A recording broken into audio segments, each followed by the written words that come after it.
You so much. For me, I was also able to get in a tour with Sam, Corey, and Dr. Robert. So thank you so much. It's really great to see our facilities and what our needs are, especially as we look forward to these bomb projects. I also was able to attend a union meeting this month. Yeah, this month. It's been a long month already.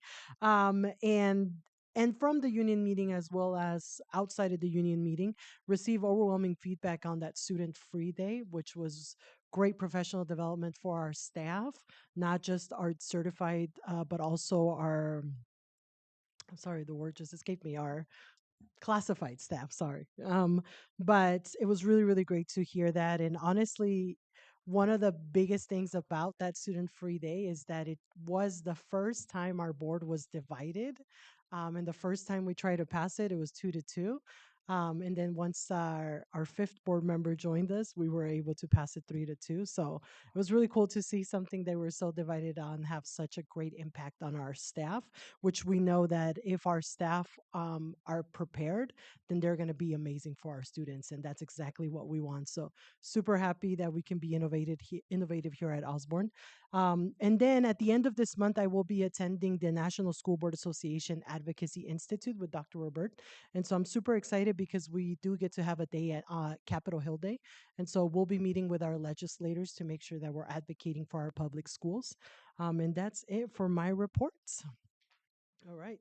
And now we can go on to our wonderful school presentation. So, Dr. Herbert. Well, I'll turn it over to Mr. Martin, and welcome to all the parents that are here from Clarendon. It's wonderful to see this room so packed. I wish we had more seats, but um, turn it over to you, Mr. Martin. All right. Thank you, board members, for having us tonight and hosting the Cougar community here. There are a couple things that we want to go over.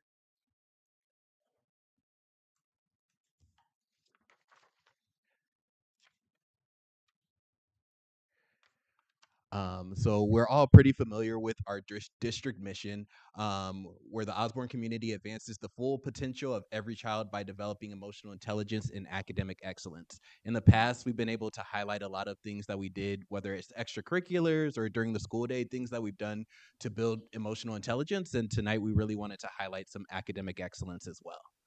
And so with that, we'll be highlighting a couple of things tonight. The first is an initiative that we rolled out this year, Writing Revolution. Then we'll have an amazing performance by our band students and hear from our wonderful band teacher, Julia Georges. And then we'll finish it up with some Spread Love Awards to honor some of our wonderful staff at Clarendon. So during quarter two, we rolled out what is called Writing Revolution. Before I get started, I also want to shout out my instructional partner in crime back there, Lisa Hunt.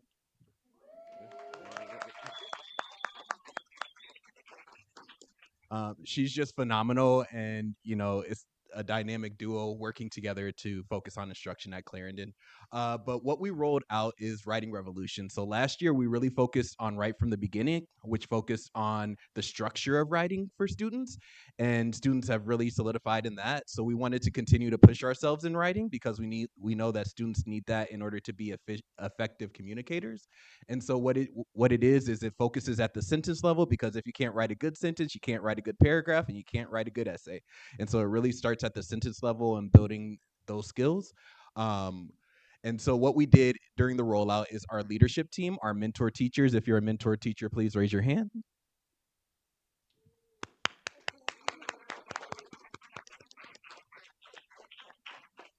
Our mentor teachers field tested these strategies beforehand, and we did that for two reasons. One, to ensure that these strategies, which are research based, work with our students, and two, in order to work out any kinks before we rolled it out to the whole staff.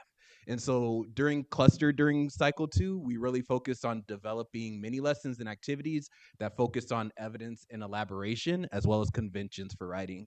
So really focusing on sentence versus fragment versus run-ons, sentence expansion. So it's not just simple sentences all the time, but more complex sentences. And then also working on elaborating paragraphs. So a lot of paragraphs lack details. So how can we beef that up to include more details as well? And so seeing some things in action with our students, we had Miss Gonzalez who modeled how to identify and fix run-on sentences with her students. And you can see she also used Rally Coach, which is part of our Kagan initiative as well. We have Miss Allen in her Strive classroom where they were practicing writing expanded sentences from a story that they read and used the words to tell graphic in order to help them, the chart. We have Miss College, who modeled her thinking to students, showing them how to write a topic sentence for one paragraph. And afterwards, you can see students working on that in their own flea maps. And then we have Miss Call spiraling prior learning. So a lot of the things that they had learned before through labeling and questioning as students worked on subordinating conjunctions. And we're just really impressed with our students. To be honest, going back, I had to refresh my brain with some of these things. Like, wait, what's a subordinating conjunction? And so it's wonderful to see all of this in action with our students and them mastering these concepts. And so we won't spend too much time on the data, but I just really wanted to show at the beginning of the year, we gave a writing benchmark. And then in December, right before we left for break, we gave a writing benchmark.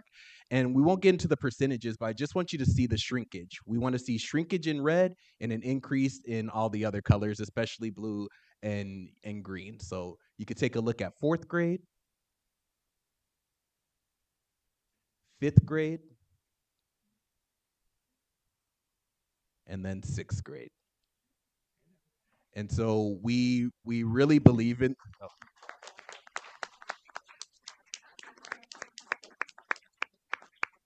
and so through our teachers' hard and amazing dedication to writing, we've seen some significant growth, and we want to continue to roll that train as we ride into ASA testing pretty soon.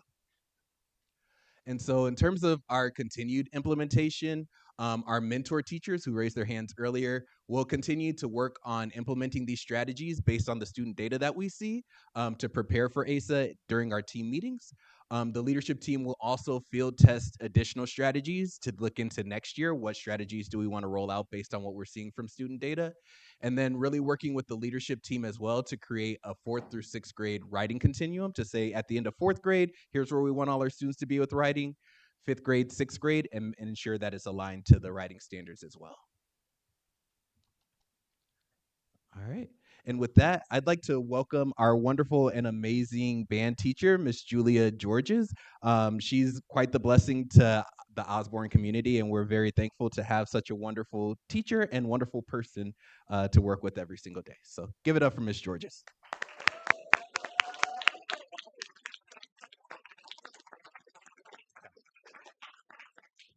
I'm going to talk you through our beginning band starting in August up until today. So band, could you come up here, please? Could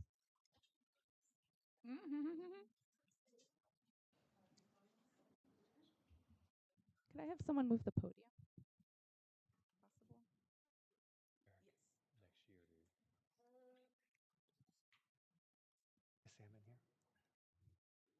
Can we get some Yes, yes. podium movers over here?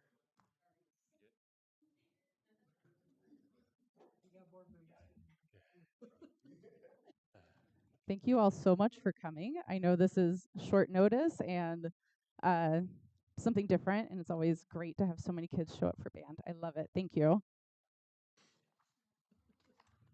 All right, friends, stand next to someone who plays your instrument and then face the audience. Euphoniums can sit in the chairs. Percussion, you might need to move those instruments a little bit closer. Here, we'll scooch down this way, Jade. There you go. We'll make one big line. Any other clarinets? Come stand next to Jade. Could we have one more chair for Ilya, please? Here, scooch this way. Thank you, Mr. Martin.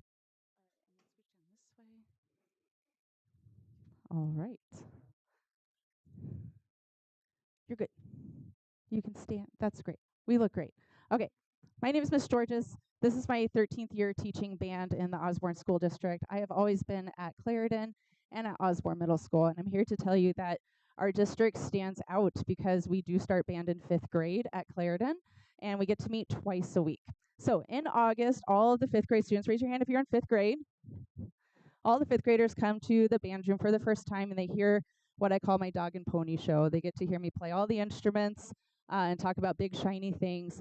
And then they're invited to come test out instrument mouthpieces. They try out the flute mouthpiece, clarinet, saxophone, trumpet, trombone, euphonium. And then sometimes we do a percussion test. And then they get to choose their instrument. It's a truly magical experience. Most of them come in and they're like, I definitely want to play this. And then they try something else and they go, oh, wait, maybe I'm actually a clarinet player. Maybe I'm a flute player. But it's always really interesting to see students, one, cheering each other on in that process. They're always so positive, even though they're making the craziest sounds. So we're going to start today with just our mouthpieces. Take off just your mouthpiece. Now, after they choose their instruments, we do spend a couple of weeks working on just our mouthpieces so that we can have a really great tone. So show me good posture. There we go. Don't forget your breath support. Show me good embouchure. Embouchure is a French word for face muscles. Here we go. 1, 2,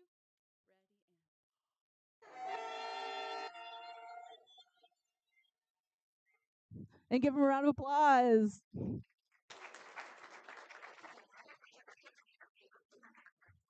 That's week 1 and 2 of band. And then we have to learn how to put our instruments totally together. And we've got to learn how to count. And we have to learn how to read music. And eventually we get to play really cool songs like this. This is number 1.1 in our packet. And it's called Our First Note.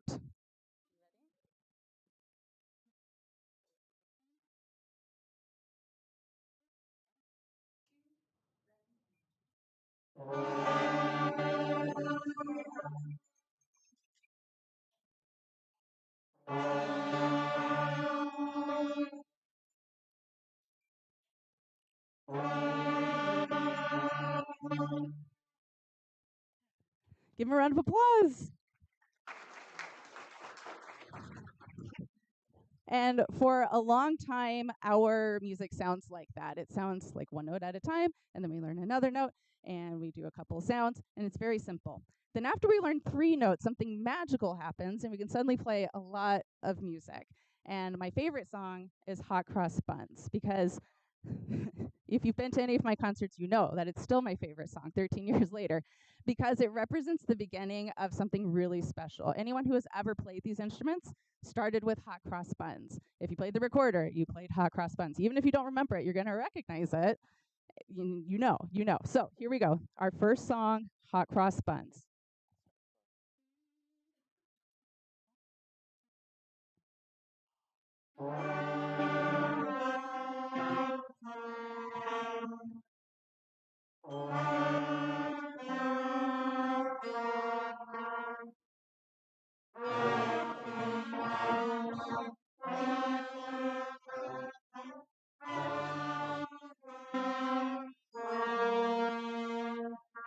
Yeah, give them a round of applause.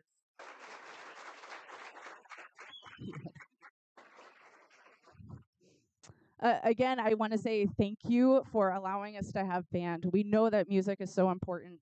I recently read an article last week that studied 5,000 students between the ages of 9 and 10, and they grouped them as musicians and non-musicians. Musicians was anyone that studied music continuously for 2 years.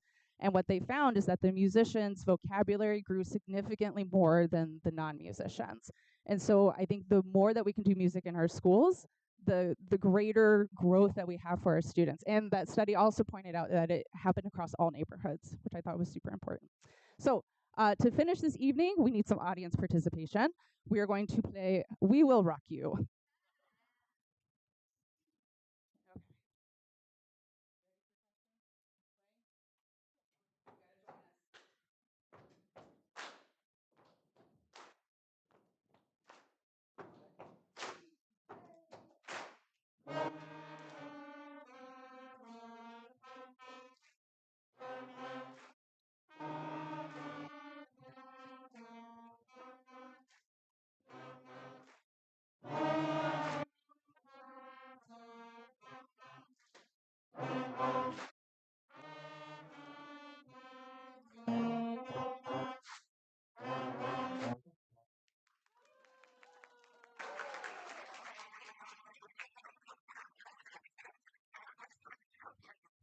Thank you again. Can we give them one more round of applause? They played by memory today, too, which is huge. All right. You're free to go sit with your family. Thank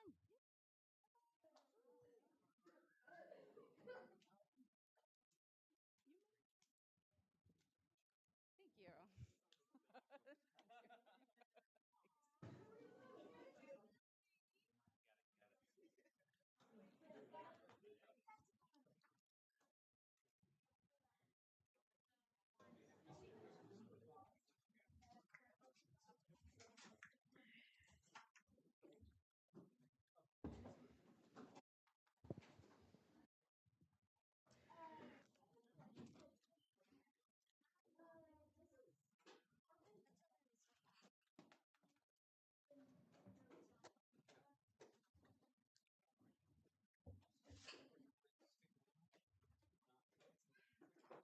Do you want those chairs out of the way? All righty. Test. All right. Well, uh, as Miss Georgia said, our students, especially within the first year, have such a large learning curve. So I'm excited to hear what they sound like in May, and you'll notice a stark difference between when they're in May and or versus like the winter concert. So we're very excited for their continued growth, and give it up one more time for all of our band students.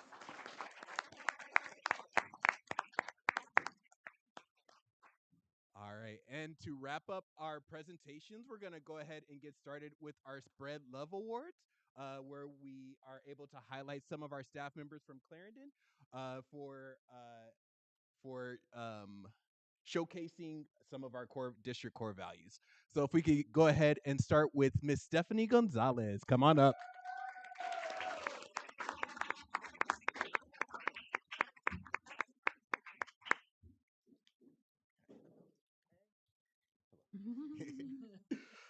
In just her second year teaching sixth grade dual language Spanish, Stephanie has built strong, meaningful relationships with both students and staff, creating a classroom where joy truly overflows.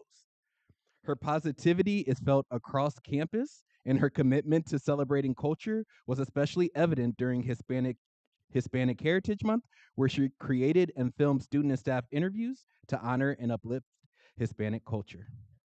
As one staff member shared in their nomination, I am nominating Stephanie because of her consistently bringing positivity, kindness, and encouragement to our entire school.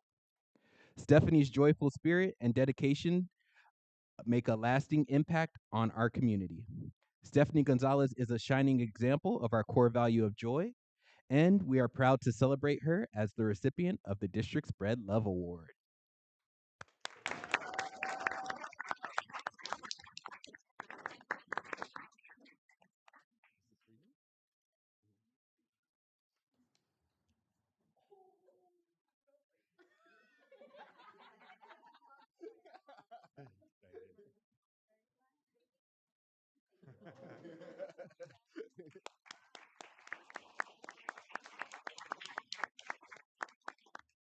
Next up for growth, can we have Mr. Sammy Serrano?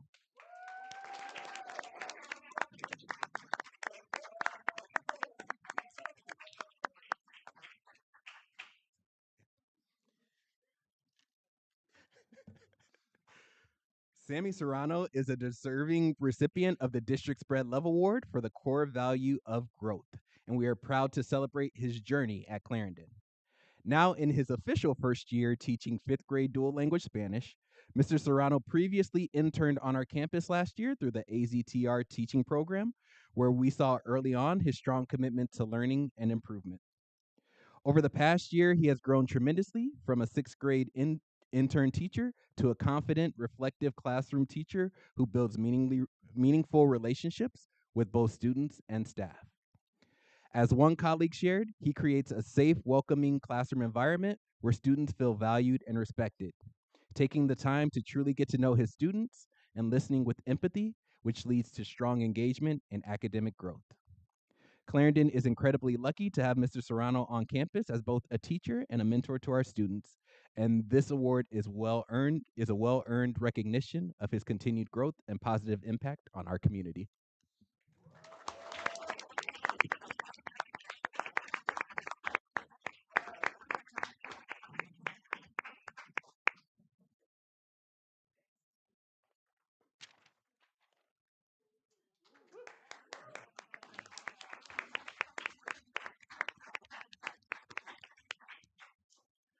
All right. If we can have Miss Rachel Anderson come up for relationships.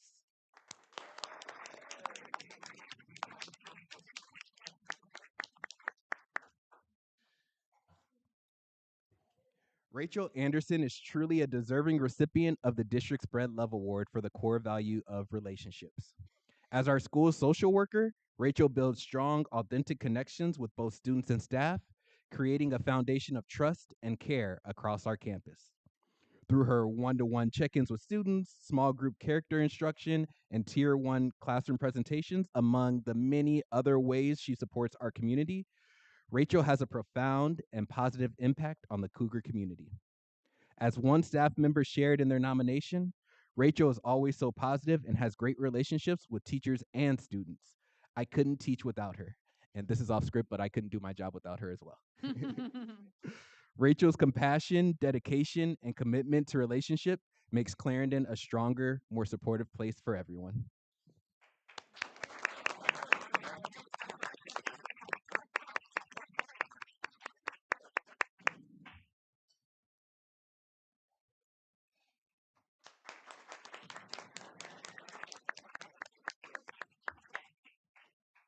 All right, if we can have Miss Orozco come up for integrity.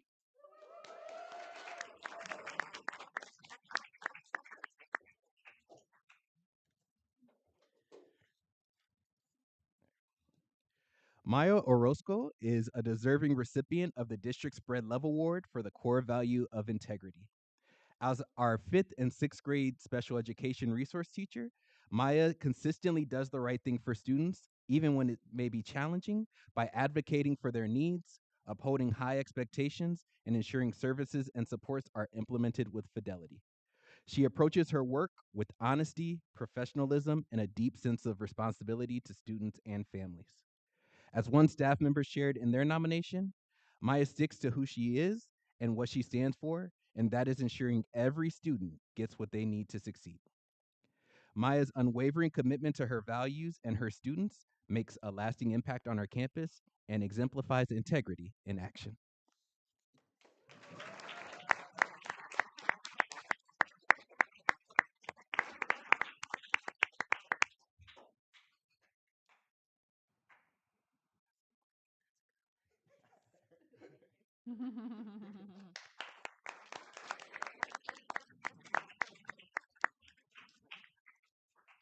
And last but not least, if we could have Miss Amber Stevens come up.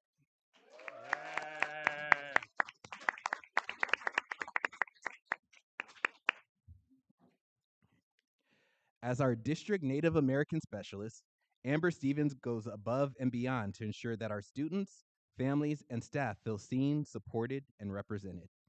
She builds strong connections with our families and works intentionally to celebrate and honor Native American heritage, including, but not limited to, coordinating performances by Native American dance groups that our students absolutely love. And this is also off script, but at our last performance, the performers stayed around because they loved it so much and started giving lessons to our students as well who were in gym class. So,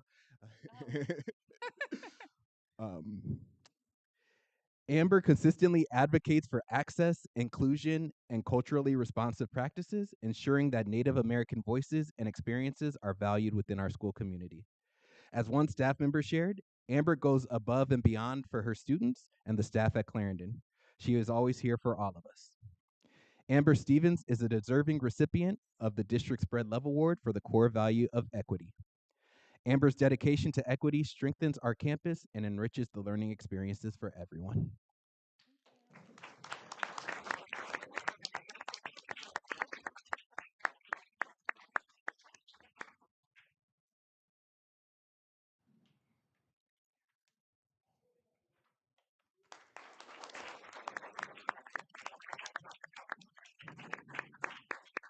And last but not least, I'm going to call Miss Georges back up. I won't give another spiel, but if you could come up to receive yours as well.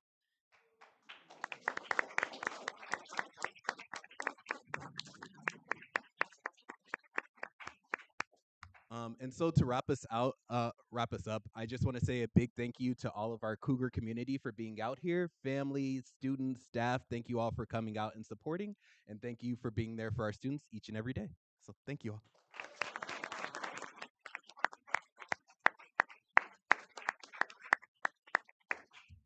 All right, thank you so much. That was wonderful. As a former band student, I really appreciated that.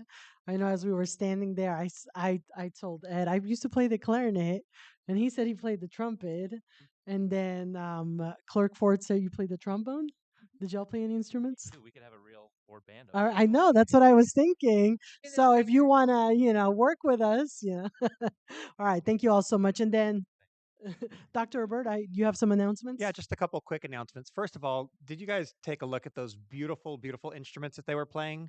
Those didn't come here by accident. A couple years ago, Miss Georges wrote grants for our district and managed to get about $75,000 in band instruments. I think about 38,000 went to Clarendon's instruments. So that took a lot of work and dedication by our staff. It's not just the things that you see. There are so many things that happen behind the scenes that make all of the wonderful things happen at our schools. So just a little bit of acknowledgement for that. One other thing, Mr. Martin, when he was talking about field testing of those literacy strategies, he is a leader that leads up front. And so when he talks about mentor teachers going out and field testing strategies, he's doing the exact same thing. So that type of leadership, again, once one of those things that you're not going to necessarily see or hear about, but just know that there's so many people working behind the scenes to make amazing things happen. Hope you guys are enjoying the look of our boardroom. Isn't it beautiful? There's still some more work. Skyline Builder is working with us on that. There's a whole piece that's coming back. That's maybe for next month. It's on back order right now. But they've been working so hard to get at least this much done by this January board meeting. So we've got so much more coming up in our in our bond, and this last thank you to our community is because of the passage of our override elections. That's how we're able to have band, music, art, PE happen at all of our campuses. So a big plus to our entire community as well.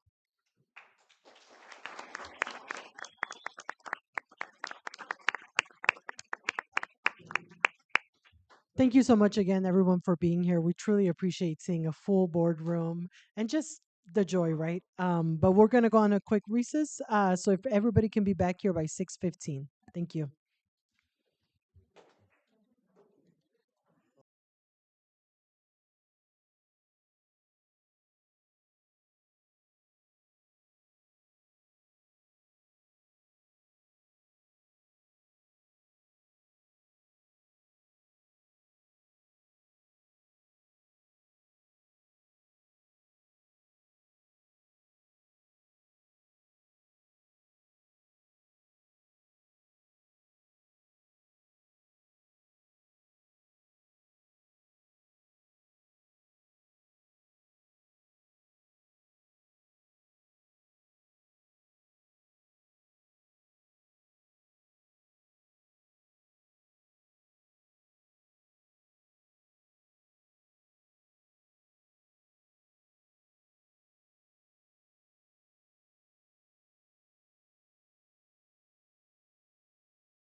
All right, we're gonna you need to pull the Sorry about that.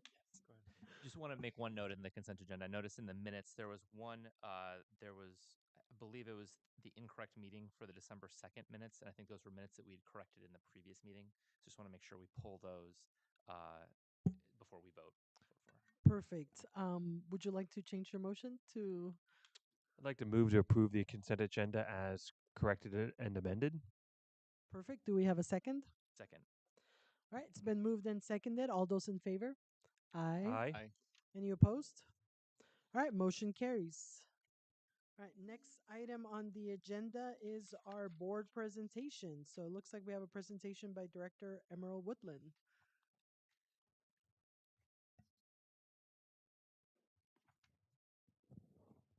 Hello.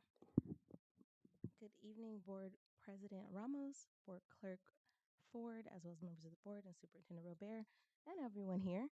I will be presenting today on strategic talent goals, or specifically areas of focus for not only our department as human resources, but for the administrative team overall, with the specific focus on advancing student achievement through the people who work with them every day.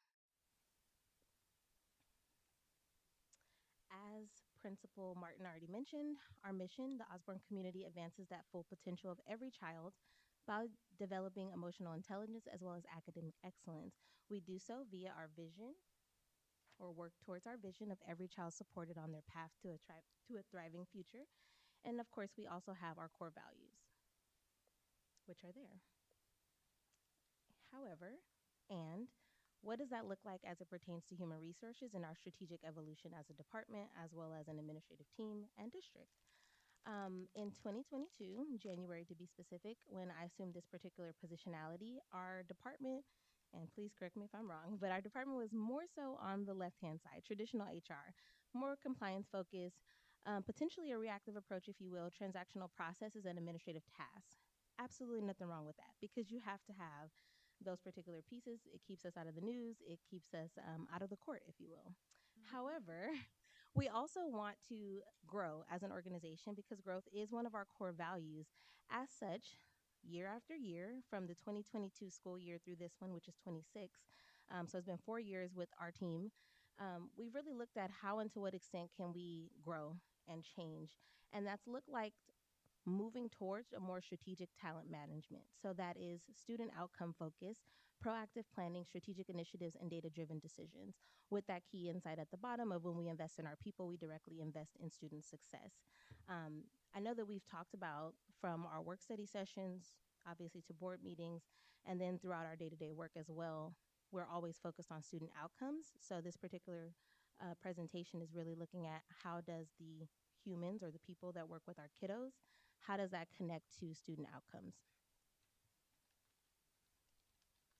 So the specific talent areas of focus for this school year for the administrative team included certification compliance, employee overall job experience, as well as attendance and wellness. Now I'll pause here for just a second. We've previously had a strategic plan that we've worked from. In the absence of a strategic plan, we wanted to just note as an administrative team that that's not an indication that we are being stagnant. We're still working towards something. And these are the specific areas that we decided on this year. I'll also say that as each, Lord, as each administrator, similar to teachers, similar to classified staff, we are all evaluated in this district once or twice a year. And in keeping with that, we collectively came to the conclusion at our administrative retreat that talent isn't just a HR department. It's not just a me. And if it was, that would be very scary. Our department is traditionally very small. We went from 4 people to right now we have 2.5. So you can imagine it wouldn't be realistic to say talent can just be housed with 2.5 people, specifically because we're here and the majority of the staff don't work in this building. So as a result, the administrative team came up with these particular areas of focus for this year to ensure that we all came to a consensus and agreement and found ways to measure these particular areas of focus that would therefore have indication and impact for our students. And here's what we came up with and therefore have been working towards. So for the first area of focus, it was certification compliance. The key metrics that we decided on for this particular school year were certification compliance rate. We had a target rate of 95% and we have a current rate of 93%. I'll pause there, just for context and background. So, certification compliance, primarily our minds are going to go to teachers, and we absolutely want to have appropriately certified teachers in our classroom. But we also have a range of classified positions that require specific certification. So, paraprofessionals and several in maintenance and transportation, that we also want to make sure that staff have current certifications and ongoing professional development in those areas. So, that's something that each administrator is able to focus on with their respective staff. I would like to also highlight in regards to certification compliance for teachers. This particular school year, we started the year with 13 emergency certified teachers. And emergency certifications, if you are aware, and if you're not, I'll let you know. Emergency certifications for teachers are only issued for up to 1 year at a time, and they have a maximum in the state of Arizona of having 3 emergency certifications. As a result, we are cognizant that we can potentially have staff only for 3 years, and that doesn't really allow for continuum for our students.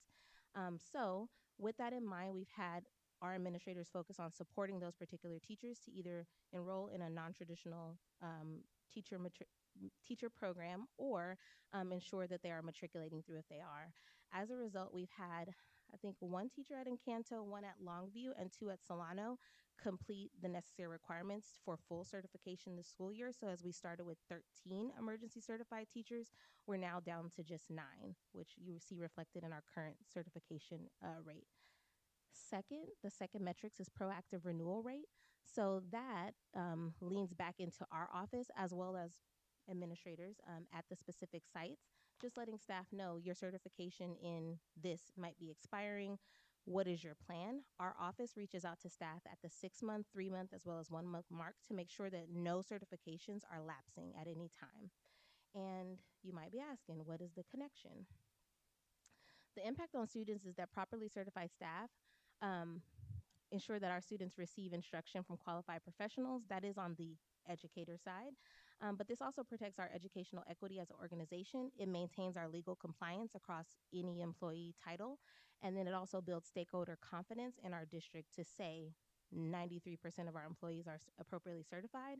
And that's not to say that staff who are emergency certified are not appropriately certified. According to the state, they can be in classrooms. We do have the National Institute for Excellence in Teacher rubric, or the TAP rubric, if you will, that ensures that they're matriculating through a structured program and receiving support from, as Principal Martin mentioned, a mentor teacher, a master teacher, a site administrator, and or people from the district as well. So we have those structures in place to ensure the success.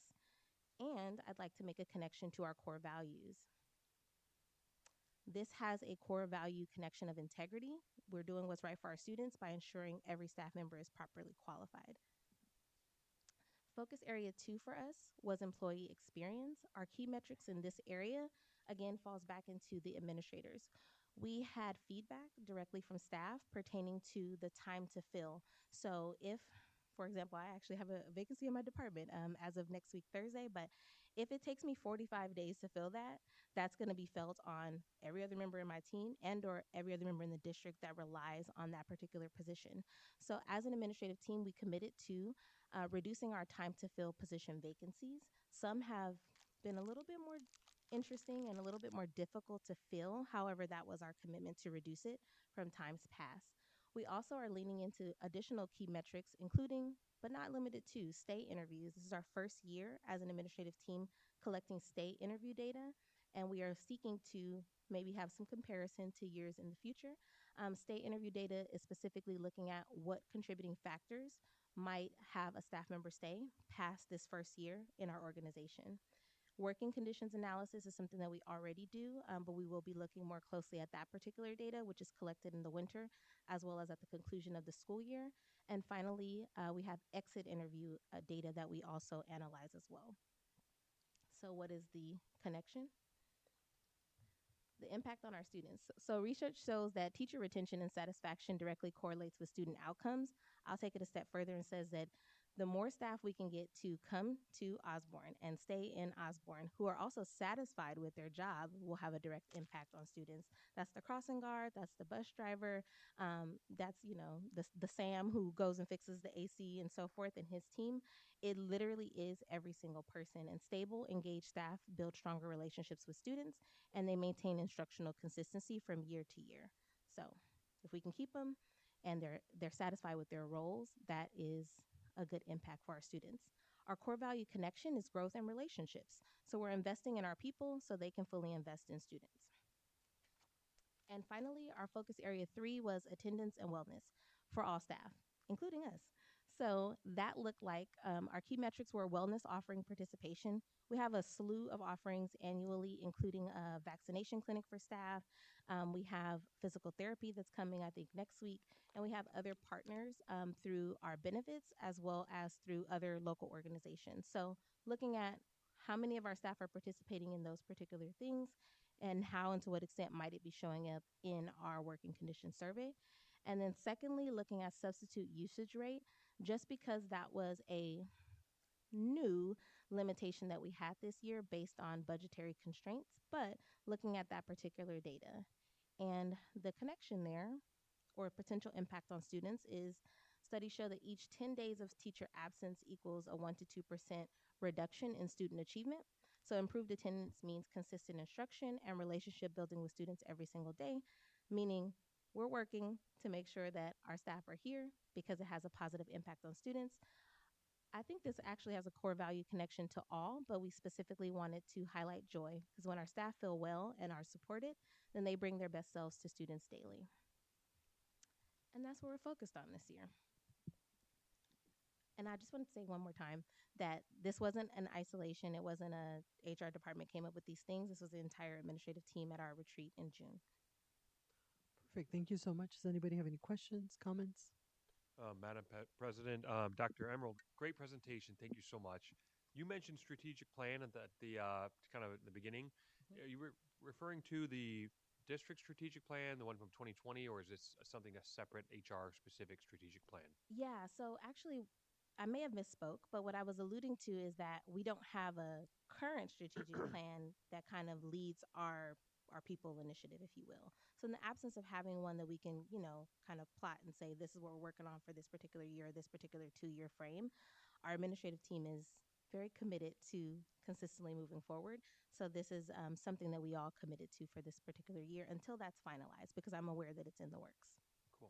Wonderful. Thank you. The certification, first of all, really, I think it's really a great innovation that you're pinging people when it's up for renewal and whatnot. I think that's phenomenal. I think employers should be doing that. That's not required, but like you said, I think that's really great. When you're getting folks from maybe emergency certified to certified, and for all of those reasons you mentioned, is a district covering those? I assume there's fees and costs. I kind of equate it to like my bar dues. I assume there's something akin to that, some sort of cost to getting certified. Do we, as their employer, and as somebody who, like you said, has got a very vested interest in making sure folks are properly certified, are we covering those costs, whether that be continuing education costs or some sort of fees? Do we cover that as the employer? At this time, we do not cover emergency certification costs or any certification costs. Um, However, if we get a bag of money, Yeah. it might be a great recommendation. I think it might contribute to retention. However, when someone has certification, they can just as easily say thank you, Osborne, and potentially go elsewhere. So that's a potential slippery slope. But at this time, we do not.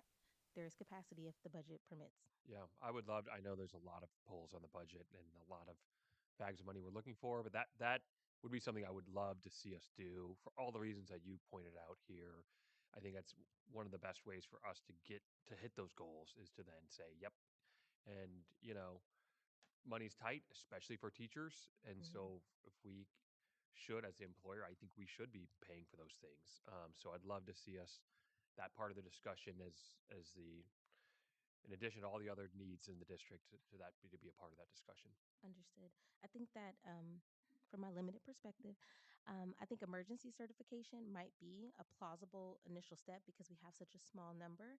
Additionally, when you are emergency certified in the state of Arizona, it restricts you to a specific district. So if Osborne is the sponsoring district that wants you to work there and we've offered you a contract, your certification says, from the July 1 of 2025 to June 30 of 2026, that's your 1 year at a time.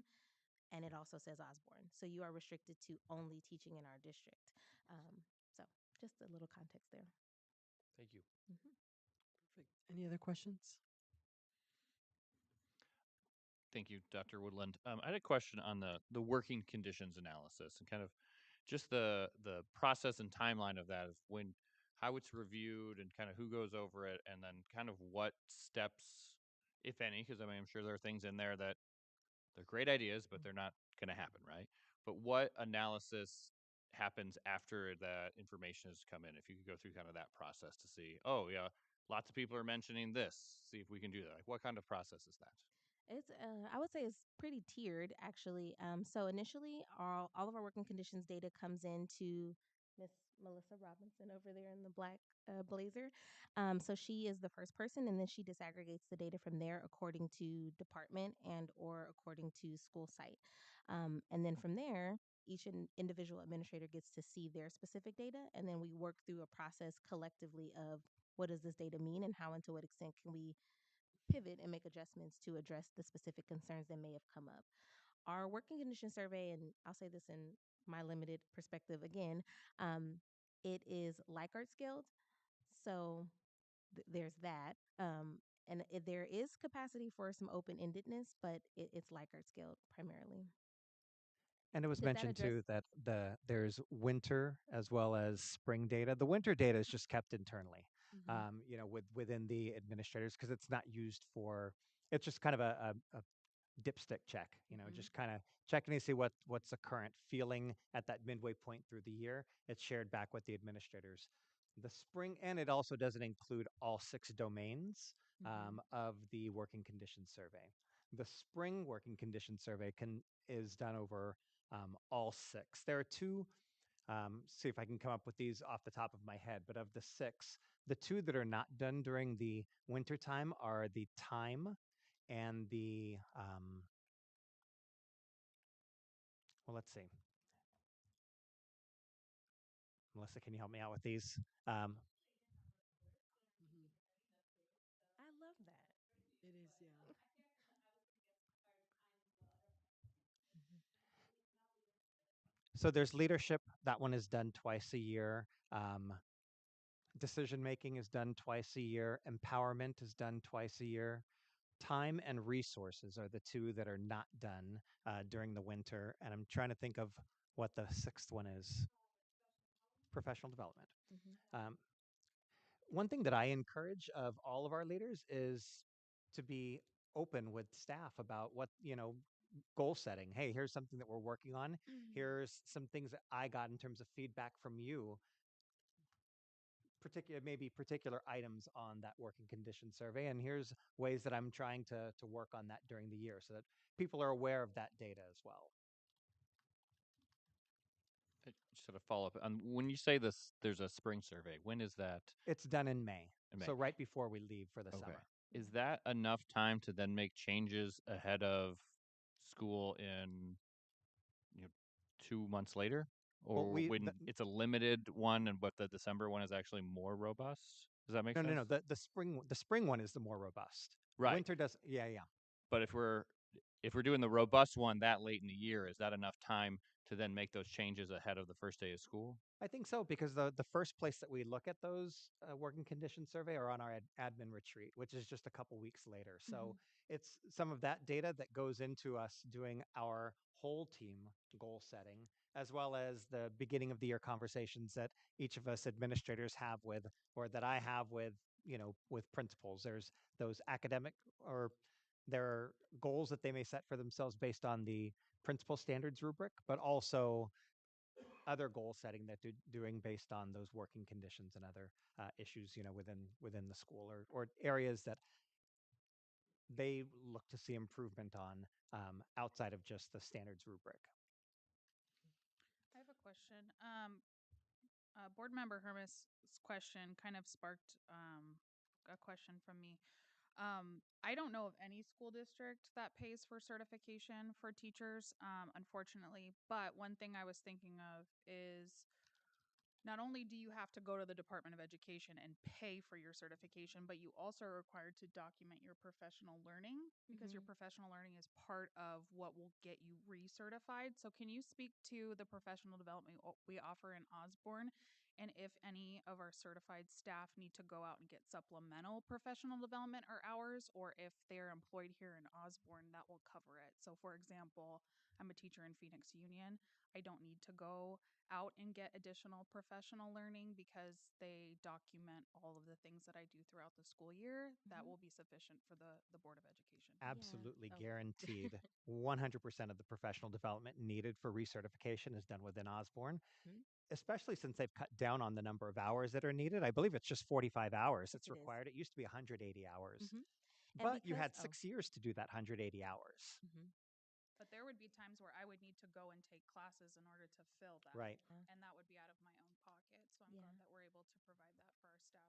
So I would like to just commend our teaching and learning department, as well as our site administrators, because teachers at sites, they're signing in for professional development, and that information is provided to teaching and learning. So when it's time for our office, we get a prompt from the certification unit. Hey, it's time for XYZ, these 6 to 9 people to be recertified. Can you verify that they've done professional development? We just have to pop onto a spreadsheet, verify, and then we can click a button and it verifies for those particular people. If there's for any reason any questions, we can reach out to their site administrator or for them directly. But it typically is a out of sight, out of mind experience for the teacher, meaning they go and apply, we go ahead and approve it, and it's taken care of. And it is attributed to such a significant reduction in the number of required hours. It's always going to be taken care of within the context of a school year on those WISNA professional developments. And while we may not pay for coursework that's needed to be taken while working towards full certification, like for emergency certified individuals, we do have partnerships with the Arizona Teacher Residency Program, which offers anyone that is on an emergency cert needs to have a bachelor's degree, right? If you have a bachelor's degree, you can enroll in our Arizona Teacher Residency Program and within 2 years have certification and a master's degree at no cost to you. Mm-hmm. So we do have partnerships that make this possible, but that it also requires you taking a year of time. I'm a former emergency certified teacher in California. I could have gone for that 5th year because that's what was required in California is a 5th year, 1 year beyond your bachelor's degree to earn the teacher certification. But I was able to get an emergency certificate, and then I had to take all my coursework at night. With the AZTR route, you do have to take that 1 year that you're not making teacher wages. There's a stipend, it's a limited stipend that they're getting during that year, but it's a whole year that they're going to take their coursework as well as working as student teachers for that 12-month period within Osborne. So it's at a little bit of a hardship, taking that whole year to work towards it, but it's definitely well worth it. And we may not be able to put our money into all different areas for everyone, but I think we offer um, have a significant offering through partnership. Thank you, Dr. Woodland. Absolutely. Okay. All right. I think those are all the comments. Thank you so much, especially for aligning that to our student outcomes. We Absolutely. really want to make sure that everything that we do here is aligned to ensure that we see those numbers go up. So thank you. Appreciate it. Thank you all. All right. Moving on to our administrative reports since the December meeting. Um, I These were really great. I absolutely love always reading our administrative reports. And one thing that I want to point out as we have been talking about literacy and numbers and student outcomes was that there was in the long views report and also in one of the district reports it was highlighted how literacy coach and sorry if I mispronounced your name Rody Ver Right. was highlighted through the Arizona Department of Education. So I thought that was really cool and I wanted to make sure I brought it up today, so make sure I wrote it down. And also the attendance reports, all sites compared to last year are experiencing less absences. So I just shout out to all of our staff that's doing such an amazing job ensuring that our students are on campus and that they're learning. Anybody have any other comments on the reports? Yeah, I'll just say, the tiered attendance matrix that we heard from Encanto, that was incredibly impressive. And just thanks to the principals for including those details in there. I think um, the first question that comes to my mind is how do we scale? First of all, how did we do that? That's incredible, especially for both the attendance side of things and then the long view um, improvements. I think just for if you haven't read these, the third grade at grade level went from 42% to 62% with the literacy coach. So a 20 percentage point increase in at grade level reading, which is exceptional. And I think that's, whatever we can be doing to extend those programs and pass them on. Um, just very impressive and what we need more of for sure. Mhm. All right. Any other comments? Yes, thank you. I was wondering for the attendance reports, and I've been doing a lot of work on attendance in my paying job. There's there's a big difference between just the attendance and then the chronic absenteeism. So you could have 90% attendance, but a 30% chronic absenteeism rate, which then is very bad for student outcomes. So I wonder if we could get information about the chronic absenteeism part of it to see where we are on that, and if that could be included in the reports, I think that could be helpful to see where are those areas that are the students are not coming to school and then they're not learning. So if we could get some more detail on that, would be nice. Sure, I'd be happy to provide that as soon as we can compile it. But also, just a shout out to all the principals. I know in speaking with them that they are not only checking that regular attendance, but that chronic absenteeism. They have attendance teams that are really going into that data and starting it off from an offering of what can we do to help you. We see that we're struggling to get kids here on a regular basis, on time or at all. So is there something that we can help to bridge that gap, not from a punitive standpoint? So really happy to hear from all the principals about the work they're doing on that front. All right, perfect. Well, thank you so much again to everybody. I know that it's hard, right? You have a 2 week break and then to write all these reports, so we truly appreciate it. And now we're going to move on to our information update. So we have OEA first.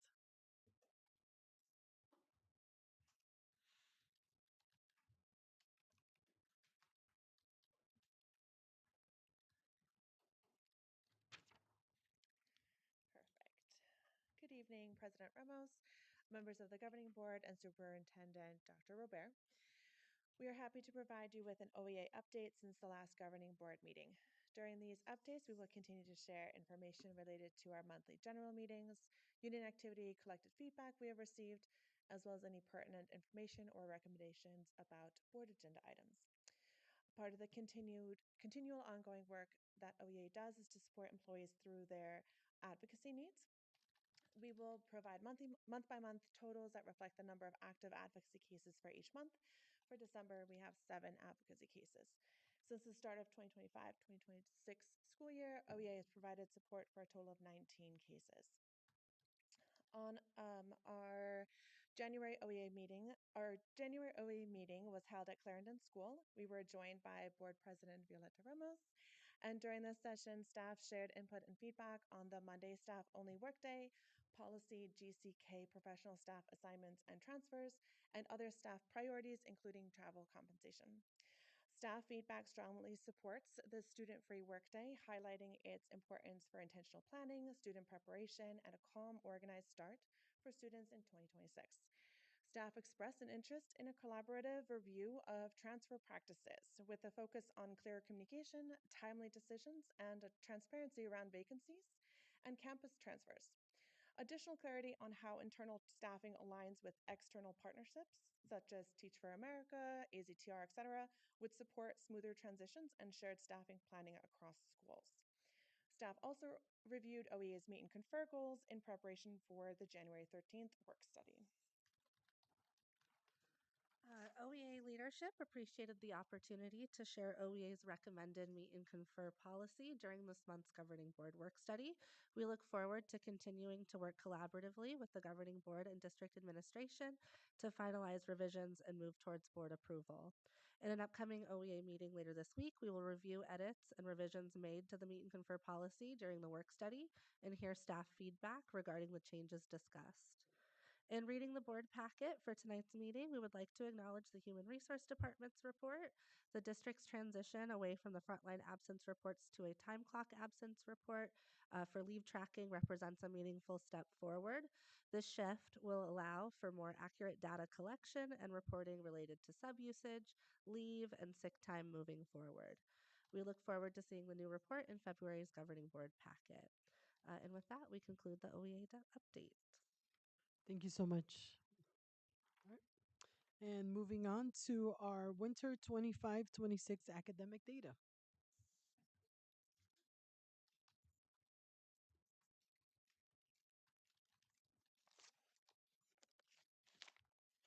Yay. All right. Good evening, President Ramos, governing board members, Dr. Robert. You heard Principal Martin talk about academic excellence. We've heard student outcomes multiple times throughout our meeting today, and we are very excited to present to you a mid-year update, really outlining the progress we've made on the goals that we've set, focused specifically on our student outcomes. And I have a clicker. So here is our agenda for today. We'll do a quick overview of our assessments. We'll speak to review the goals that we've set, as well as just review the rationale in terms of how we came up with the goals. We'll look at projections around our ASA progress that we'll get in the spring, and also look at the data that we're getting around our kindergarten, first, second, and third grade learners. And we'll end with some key takeaways. So, anytime we look at data, we want to make sure we ground ourselves in the purpose of the different kinds of data that we collect. And so for this presentation, we're talking a lot about our state assessment, our summative assessment, which we fondly called the AASA or ASA. And we also are excited to really dive deeply into our STAR assessments. So you can see the difference between the two assessments. Our state test is a summative end of year measure, although it's given in April. Whereas our STAR assessment is a state approved screener that we give 3 times, whereas our state test is just given once in the spring. Our state test just assesses grade level standards, whereas our STAR assessment, or our screener, assesses skill projections that are skills that are aligned with the standards. And another unique feature of our STAR assessment is that it is adaptive.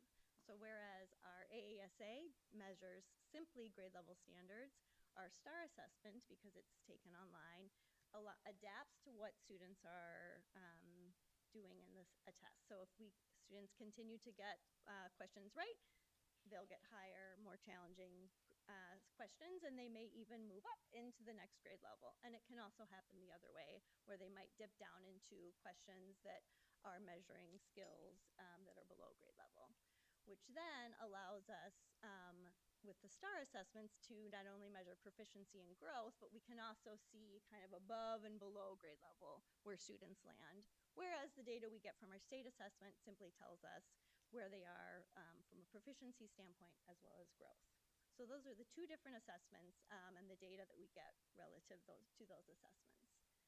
So with that, one thing that we're excited about with our STAR assessment is that due to the many different linking studies, statistical linking studies that have happened, we are able to a relatively with a relatively high degree of confidence, predict, again, it's still a prediction, performance on the AASA. And so we can do a little bit of that right now here in January, which is exciting to us. And so in just a moment, we will give you a peek at that. If you remember back to our board retreats in fall, and we were able to get Mr. Blink caught up as well when he joined us, these are the goals we've set. So we have a goal for in ELA that our students will move from 26% to 38%, and then in math from 19% to 27%. Now, how did we get those goals again? we set some goals in the summer, kind of looking at our spring data, but then we actually didn't officially set our goals until fall, when we knew exactly who our students were in the fall. And we also had our fall screener data, which helped us adjust our data. We based our goals on students rather than coming up with a random percentage. We really were looking at numbers of students, which then determined the percentages that we were looking at. We focused on our partially proficient students, wanting to move them up to proficiency, which really gave us all, in particular for our teachers, a manageable goal, a tangible, manageable goal that was doable, because it allowed us all as a district to really truly focus in on high quality core instruction, knowing that that is what was going to push our partially proficient students to proficient. And we also knew that that focus would benefit all of our students. And finally, STAR is a new assessment system. And I really do want to honor and acknowledge our principals, our coaches, and our teachers who dove headfirst into this new assessment system with curiosity and really a desire to learn. This is giving us baseline data, and come summer and fall, we'll come to you with new goals that we've made, kind of adjusting on what we've learned. I really want to acknowledge this data whisperer, Miss Robinson, to my side, because she has really been the leader in this journey that we're all on together. And without her knowledge and learning and growing, we wouldn't be where we are today. And so I'm going to pass it to Melissa so that she can dive deeper into our data. I know you're really anxious to see how we're doing. So with that, I'll let you click, it's the down button. Okay. Yeah, I get the fun part. Yeah. Good evening, everybody. All right, so here's where we are. Actually, this isn't where we are. This is where we started this fall. So if you take a look, you'll notice the comparison between spring ASA and then where we came in this fall. So you'll notice that overall, the district-wide, the average there at the bottom, when we took ASA in the spring, we were at 26%, and then in the fall, 24%. So we came in a little lower, and most grade levels follow that pattern. Is that cohort to cohort? So this, such a great question. Is that true? Oh, you guys. So actually, yeah. So the grade 3 cohort, so grade 3 spring ASA, where it says the 23%. So they came in actually at 34%. So you would go this way, looking this way. So the cohorts rolled up. Which is one of the reasons we really waited till fall to set those goals. There are some differences, great with the rigor of the assessment as well, but we know we get a lot of new students too in Osborne in the fall, which is really great. Just one question about that. So, what is this in terms of the timing? Is when I think of spring and fall, I think of summer break being in the middle of those things. So, is this measuring loss over the summer, or am I getting my timelines wrong in terms of the start to the end here? Because it's spring 25, so then summer happens, and we're measuring them again in the fall, right? Yes, and they're also not exactly the same cohort of students. Your question is also like it really gets into the details too in a really great way, because on the spring, it's also students who are full academic year. And so the students who we measured in the spring, we had all year, and the students in the fall, many of them were same returning students, but we had some different students, and they're all the students we had. So we're looking, what did I call it the other day? Apples and pears. Yeah. So it's very similar, but it's not necessarily exactly the same. And then those students have all moved up a grade level as well. But thinking time-wise, ASA is in April, and then STAR, we had finished STAR pretty early. I'd say mid-August. So, I think you'll tell us the takeaway from the data in a second, right? I'll tell you many takeaways. Okay. The takeaway for this slide, and actually you're I'll hold my gonna come questions. up with your own takeaways too. Yeah. So you're gonna have to take away some. But the main takeaway for this is that the test for the most part aligns pretty closely in both ELA and math, and we did come in a little bit lower. We don't really have the reasons. We didn't do like a cause analysis. They are looking at that at the school level, but we did see a slight drop. We're excited over the course of the years to see really what's happening year to year. We did see this with our old assessment, FastBridge, as well, but FastBridge wasn't built to be predictive of ASA, or the studies weren't really there, whereas with STAR they are. Okay, so now here's where we are. So you'll see winter, and then you'll also see the fall to winter change. You can't really see it on the screens, but they're all green. So Mhm. they all went up, they all increased, and we had especially notable increases in 5th grade and 7th grade. And district wide, we went from 24% in the fall to 28. So average. So now we're straight line. We're looking directly across. You can look wherever you want. Okay. But I would just call attention again for this slide to look at. They've all increased in every grade level, and we have a couple of grade levels really who've changed a lot. And just district wide is probably the most important. The bottom. And fall to winter is kind of the Yeah, fall to winter. Yes. Mhm. All right, and then this is adding our goals on. So you'll see everything you saw before, but also adding our goals. And this is what Abby was speaking to with moving up all of the partially proficient students. That was something our leadership team and principals and even coaches really got on board with that, just to make it an easier way to monitor. You'll notice that 24 last year, now we're at 28. 38 is a big jump when we only increased, well, we didn't only increase, but we increased 4%. So we're just also learning a lot about goals. And you'll see some interesting, the way we did with math, you'll see that it's really interesting. But I'll pause here to see if you guys have any questions about this one. Okay. All right, and so this is the state comparison. Again, thinking of our goal is at 38%. For the state, proficiency is at 41% for all the grade levels together. And so I'll give you a second to just look. Not too long though, because I'm going to show you that we're closing the gap to the state.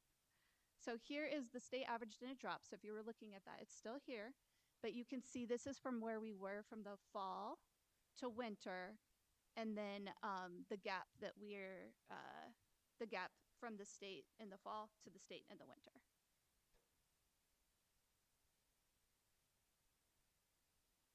And so for this, you will see that there's negatives, but all of the negatives have gone are smaller than they were in the fall. Okay, ready to move to math? Yeah, okay. So in math, we'll follow the same process for that. So we, again, really similar percentages. You'll see, and you'll see this trend for statewide too.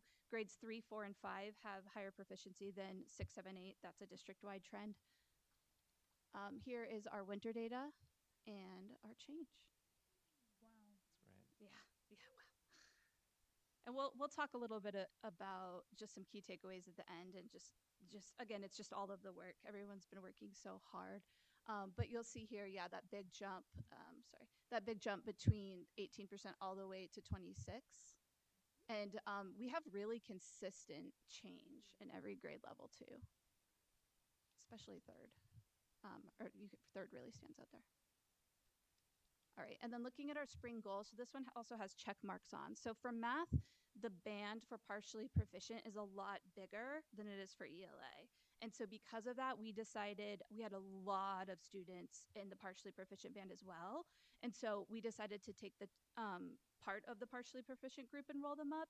And so mathematically, like if we took ASA in the winter. So if ASA was now, we would be very close, just 1 percentage point away from our district-wide goal. And every grade level with a check has already hit their or surpassed their goal. And even 5th, like they're still making great progress, and they're in the 30s as well. All right, and so here's the state comparison, and again that gap changing from fall to winter, and that gap is getting smaller. Quick question for the state population that we're talking about. That's every student, regardless of what type of school they are in, is required to take this test. Is that right? Yeah, that's correct. Okay, so any charter, any homeschool student is in that population? Not homeschool, but charter okay. schools, yes. Got it. Public charter. Yeah. I had one more question on this. Sure. When we're talking the winter exams, is that kind of based on, when we were talking the proficiency, is that based on the instruction through the half of the year, or is that kind of the same test that they would be taking in April? Does that make sense? Is it does the test get harder throughout the year, and that's the standing point in the winter versus it's over here? Like, yeah, that's a really great question. So since the test on STAR is adaptive, the test changes really based on the students, but the grade level progressions and the standards they're tied to, what changes is the benchmark. So the scaled score does get rigorous, more rigorous. It depends on the grade level and the assessment, but you'll see if a student had, like many of you have children in the district, if they had a scale score of 500 in the fall and they were at the 50th percentile, and in the winter they have a scale score of 500, like they didn't change, they're actually going to drop in percentile probably to like the 45th percentile. So the benchmarks or the scale scores do get more rigorous across or higher across each grade level. Growth would be, which we're going to talk about growth in a little bit. Growth does measure it compared to the growth of their peers in the window, but it's a little bit different just because the test is adaptive itself. Yeah. So is it? I guess what I'm trying to say is, when we're looking at, okay, we're getting 22%. Is that say, okay, we're getting 22% there? Like, if we had taken it in the ASA, AASA, that's about where we got. So then we can add on a few more, or is it we need to maintain that to get there? So that makes sense. We would need to. It's almost like as if we took the test now, but it's also built in that like that year would continue. So if you look, it's a lot easier down to the student level because you'll see the projections of where the students will need to hit by the end of the year. But as long as they continue to progress and grow at the same rate, then yes, like with if nothing else changed, which means they still have to come to school and the teachers would still continue to like teach the great way they're teaching. So as long as everything stays the same, that's where the projections would come in. Yeah. Good questions. All right, so here is the state comparison. So you'll see that pattern I talked about with 6, 7, 8, and it's just statewide a little bit lower. Our goal is at 27%, so we're getting closer to that state average. Do you guys have any more questions on this one before I jump to growth? Yeah. I guess it looks like everyone's having a hard time with middle school math right now. Yeah. It's statewide, and certainly we are as well. Maybe it's a bigger conversation or something as a goal we should talk more about, but I'm very curious as to what's going on in middle school math. And middle school in general. Yeah. We talked a lot about we would want to come up here and tell you all the things we were doing, but we're just going to keep this limited to the data. But we have so many things we're doing that we'd be so excited to talk to you about at a different time. Yeah, I think tell me more about from a what we're doing standpoint. We'd love to gather those questions, whether it's a follow-up email. So hold on to those questions, and we can, if you want more information in depth, we'd be happy to provide that in a memo or another follow-up. All right, now going to growth, we set a goal that we wanted every student to achieve an SGP, a student growth percentile of 40 or higher. So an SGP of 40 would mean that they're making a year's growth or they're making typical growth. So if you think of a bell curve where the normative period starts as 40. And so we want every student to make a year's worth of growth. So we'd still have the rest of the year to go, but we had 58% of our students meet that growth goal in reading and 55 for math. And so the teachers, we'll talk about this a little bit at the end, but the teachers did use that January 5th day to really dive in and look at the trends look at every student and how every student was doing, but especially to really analyze those students who haven't met that growth goal yet down to the individual level to see what we can do and what decisions we can make to help support their learning. Okay, so this is a little bit about, it'll give you a little bit of context about where we fall. So on this chart, it's an achievement comparison. So it's the percent proficient sorted by ELA, because again, ELA in most schools and most districts, ELA scores are higher than math scores. And I put all of the feeder districts that feed into Phoenix Union on here. I also put in some of the charter schools that are nearby us or the ones that we hear about often in our community. And then just other schools that are neighboring districts or very close by. And I also put Phoenix Union in there too. Phoenix Union has an achievement test, but they take the ACT. So it's an achievement test, but it is a different test and it's in 11th grade. So just keep that in mind. And if you'll notice just that we're, if you kind of imagine them stacked on top of each other, you'll just see where we fall with those peers.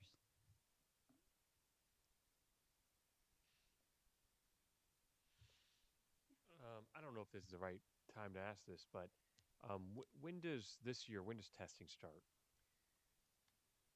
March 31st. Yes. Um, We have yeah, that day off, and so it's yeah. Okay, and that's what it was last year. It was I think March 30th or March 31st, which is the Mhm. first day of testing. Mhm. I would love to see us in the future. You know, it's a 4 week testing window, Mhm. and every day counts, every moment counts, Mhm. right? I wish the state gave us a lot of flexibility on when we tested. I certainly wouldn't pick April Mhm. if I or March even if I had to, but we have a 4 week flexibility window. If we push the testing start back 2 weeks, that gives our kids 6% more academic study. And so this is a game. It's a bit of a game of inches here, and a bit of a game of percentages. And I'd love to kind of get around, strategize on all the additional things. In addition to great teachers, in addition to great curriculum, in addition to all this, what are some maybe testing strategies that we can do to really get the best results from our kids? And I'd love to see us not start on day one of testing period. Let it, 2 more weeks. That still gives 2 weeks to you've got your makeups and all that kind of stuff. Still gives you plenty of buffer time on the end. And then what about only because I've recently read a book about kind of like circadian rhythms and when your brain is cognitively at its peak performance, and it's not Mondays. It's like Tuesdays, Wednesdays, Thursdays, late morning once you've settled in a little bit. Are we kind of trying to optimize? Are we looking at that in terms of just optimizing our kids' test teaching when it's not the end of the day when maybe they're kind of ragged a little bit? Yeah, we definitely look into all of that. And each site, they work with me and within parameters to set the schedules that work best. Again, we won't spend too long on it. That would be wonderful to look into. Even just, I know in Clarendon's presentation, they mentioned the flea map. That's we don't just do that just for that's a writing strategy. It's not just for tests, but they've started that early on in the year so that the students have a lot of practice. And that's not just I mean, that's all of our schools have those going on. Also, the writing window does writing, oral reading, fluency, That's and AZ early. side close earlier. So it is tricky. It would be nice if we had the full month. However, yeah, like we could definitely take all that info and see what we're doing and what we can do. Thank you. Yeah, Well, at the definitely. same time, I would say that 2 weeks to administer and do makeups, it's really too tight. I mean, I 100% am with the emotion behind it, but just the actual administration of it and wanting to give kids, because if you start a test and you don't complete that battery, you don't there's no chance you just that's going to impact that kid and their future too. We want all kids when they start it to be able to complete that exam and have the full battery. So I mean, there are a lot of things. It's not a no going in, but I also know that the administration really does take some time. When is it right now? We start March 30 or March 31st. When does it wrap up right now? So I would have to look at the exact calendar for this year. It is tricky because I do think that Monday, the Monday that the testing window opens, we are also off. So we wouldn't test that day likely anyway. And so the writing test would be done that first week. So usually Tuesday, Wednesday, or Thursday. It really depends on Wednesday sometimes isn't long enough because of early release, and we like to offer the full day. So most schools will test Tuesdays or Thursdays. Every once because we do sometimes have one master teacher or coach at each school. Sometimes schools will also split up the grade levels that test on each day so that those students also have enough support. But essentially, writing gets done that first week, and then the second week is where we roll into the next reading. So there's reading and math, and so that's when we start those. And then that just gives us a couple days for writing makeups even before we go into the other tests. Can I ask one question? Sorry. Yeah. The that chart that showed our comparison Mhm. to other districts is incredibly helpful. You know, if I was a parent contemplating open enrollment, that's something I'd want to see. Mhm. Do we have do we have similar data about growth metrics? Like, where do we stack in terms of helping kids grow? So Osborne's always been really strong in our growth. It is part of I just don't know how I'd get a hold of everybody else's growth. I don't know. It's part of the A through F model, but we have just their whole letter grade. We wouldn't know their growth percentages of that pie. However, I would say, again, yeah, Osborne, we're pretty strong in growth, but I don't think that that information isn't public. This is all public from the Arizona Department of Education. So, yeah, good question though. I'd like to know too. All right, so now we're going to go to foundational literacy progress. And so we'll look at kinder, first, second, and third. And so kinder is using a measure.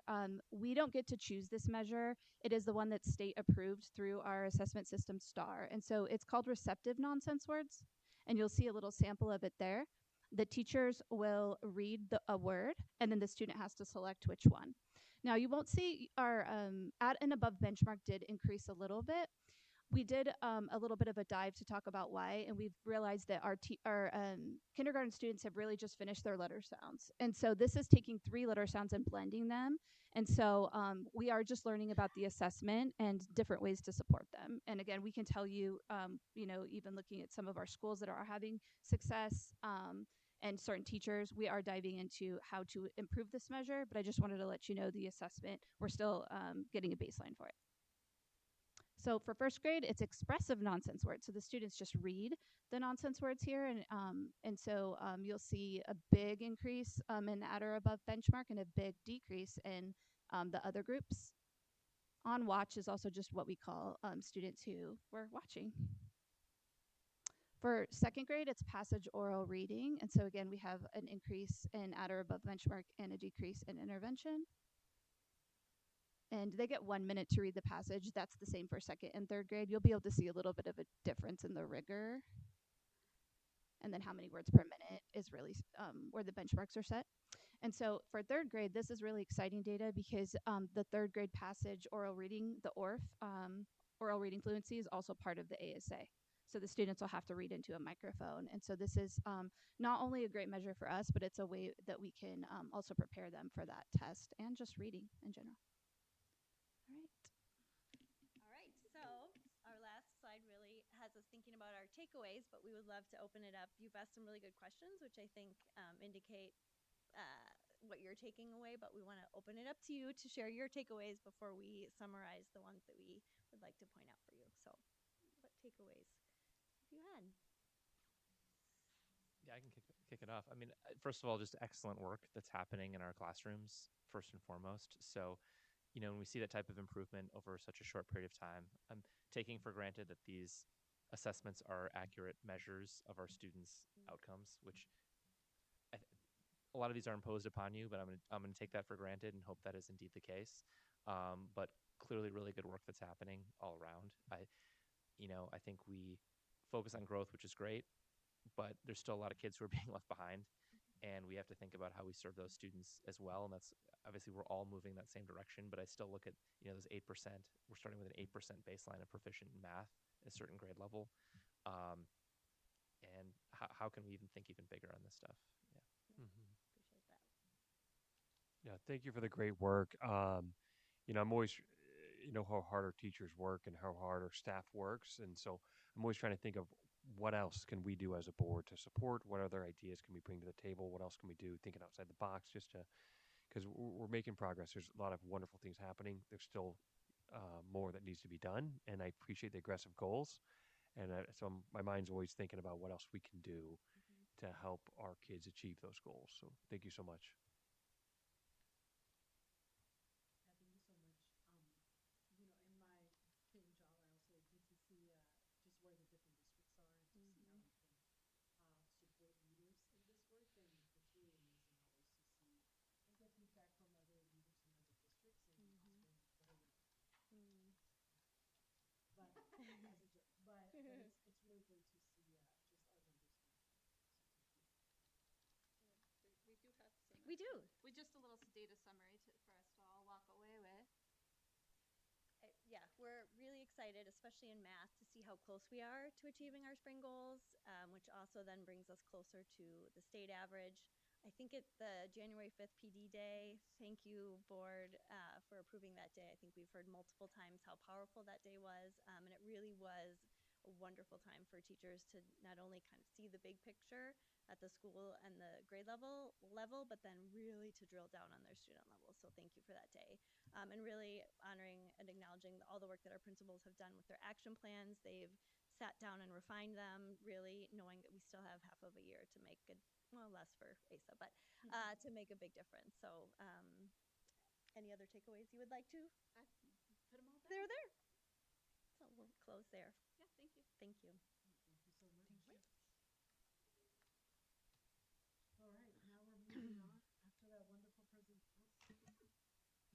After that wonderful presentation, we're moving on to our action items. And so every year in January, according to our current board policy, we do our board reorganization. And so first, we're going to be voting on the election of the president for this calendar year. And so, do we have any nominations for that? I would like to nominate Violeta Ramos. Second. Well, I accept the nomination. Too bad. Too bad. It's already seconded. Didn't that happen last time? Yes, it did. That's not exciting. Do we have any other nominations for board president? Okay, hearing none, and upon accepting the nomination, do we have a motion to approve myself, Violeta Ramos, as the board president? So moved. All right, do we have a second? Second. All right, it's been moved and seconded. All those in favor? Aye. Opposed? All right, that would have been awkward. Motion carries. Congratulations. Congratulations. Thank you for your service. Thank you. Thank you. All right. And now do we have a nomination for the election of our clerk? And with that, I would like to nominate our current clerk. So, Board Member Ford. I accept. Second. Do we have any other nominations? All right. And so, do we have a motion for the election of Clerk Ford to continue in that role? Move that Clerk Ford remain in the role of the clerk. Awesome. Do we have a second? Second. It's been moved and seconded. All those in favor? Aye. Opposed? Hearing none, the motion carries. So congrats. Thank you you. so much. And also the establishment of meeting dates, times, and places. I noticed that for November 3rd, that's a work study meeting and it's election day. Mm-hmm. So I would assume that we would not want to have a work study meeting on election day. So if we could get that changed, that would be great. I'd like to propose either moving it to the following week on November 10th or moving that entire meeting to the first Tuesday in December, which I believe is December 1st.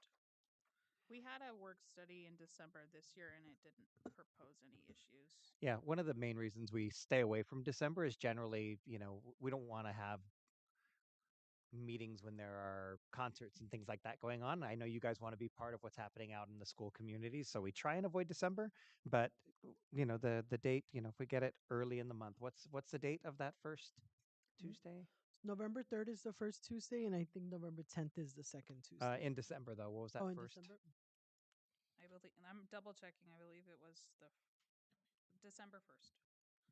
Yeah, that's pretty early. So Should I be can't. fine. I don't anticipate that being too big of an issue.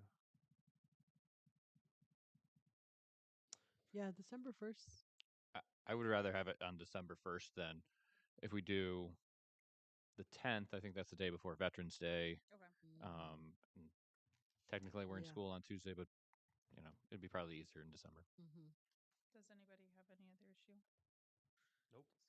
Okay. And this is a change we've normally, and I appreciate Eric bringing it to our attention. That it's just a lot easier to think about the academic year rather than just the calendar year. So this is the first time we've ever brought this forward, thinking about the entire Mm-hmm. academic year, not just going from through the calendar year. Mm-hmm. All right. Was there any other issues with any of the other dates?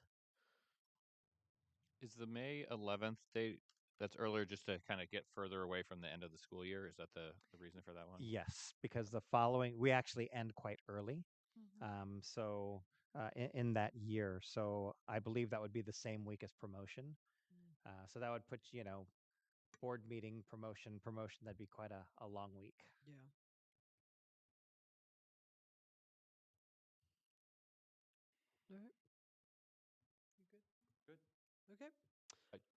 I'll move to approve with the change of November 3rd to December 1st. Second. Okay, it's been moved and seconded. All those in favor? Aye. I Aye. Opposed? Right, hearing none, the motion carries. Perfect. All right, our next action item is the FY25 audit report.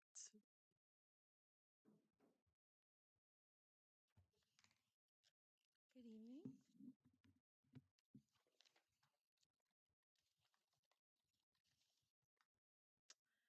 So I'm going to kind of hit on each of the three reports that are in the packet. There's also a governance letter in there, but I'm not going to really go through that. The kind of just overall timeline, and maybe I'll start with, you may have noticed the change in the audit firm's name in the packet. So we made a change to our audit firm 2 years ago, and we went with CWDL. They had a change in their name at their firm. So it's still the same senior partner, same lead, same team, but they changed to Advisant. But we did not make a change in like audit selection.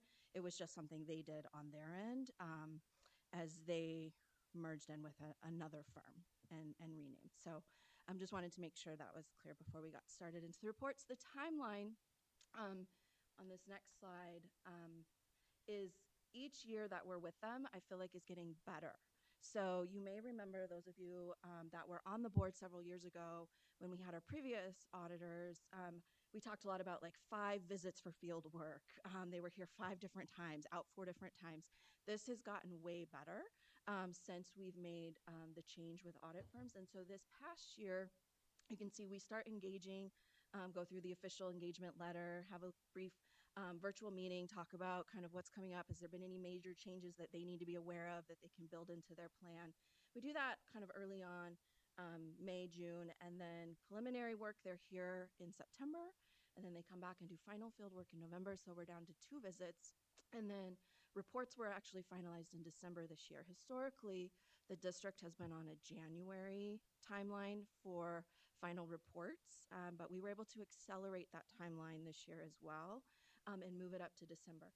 Part of the thought for that was we actually transitioned to a full ACFR this year. That's the first time the district has done one of those in many, many, many years. We haven't done one in my tenure here.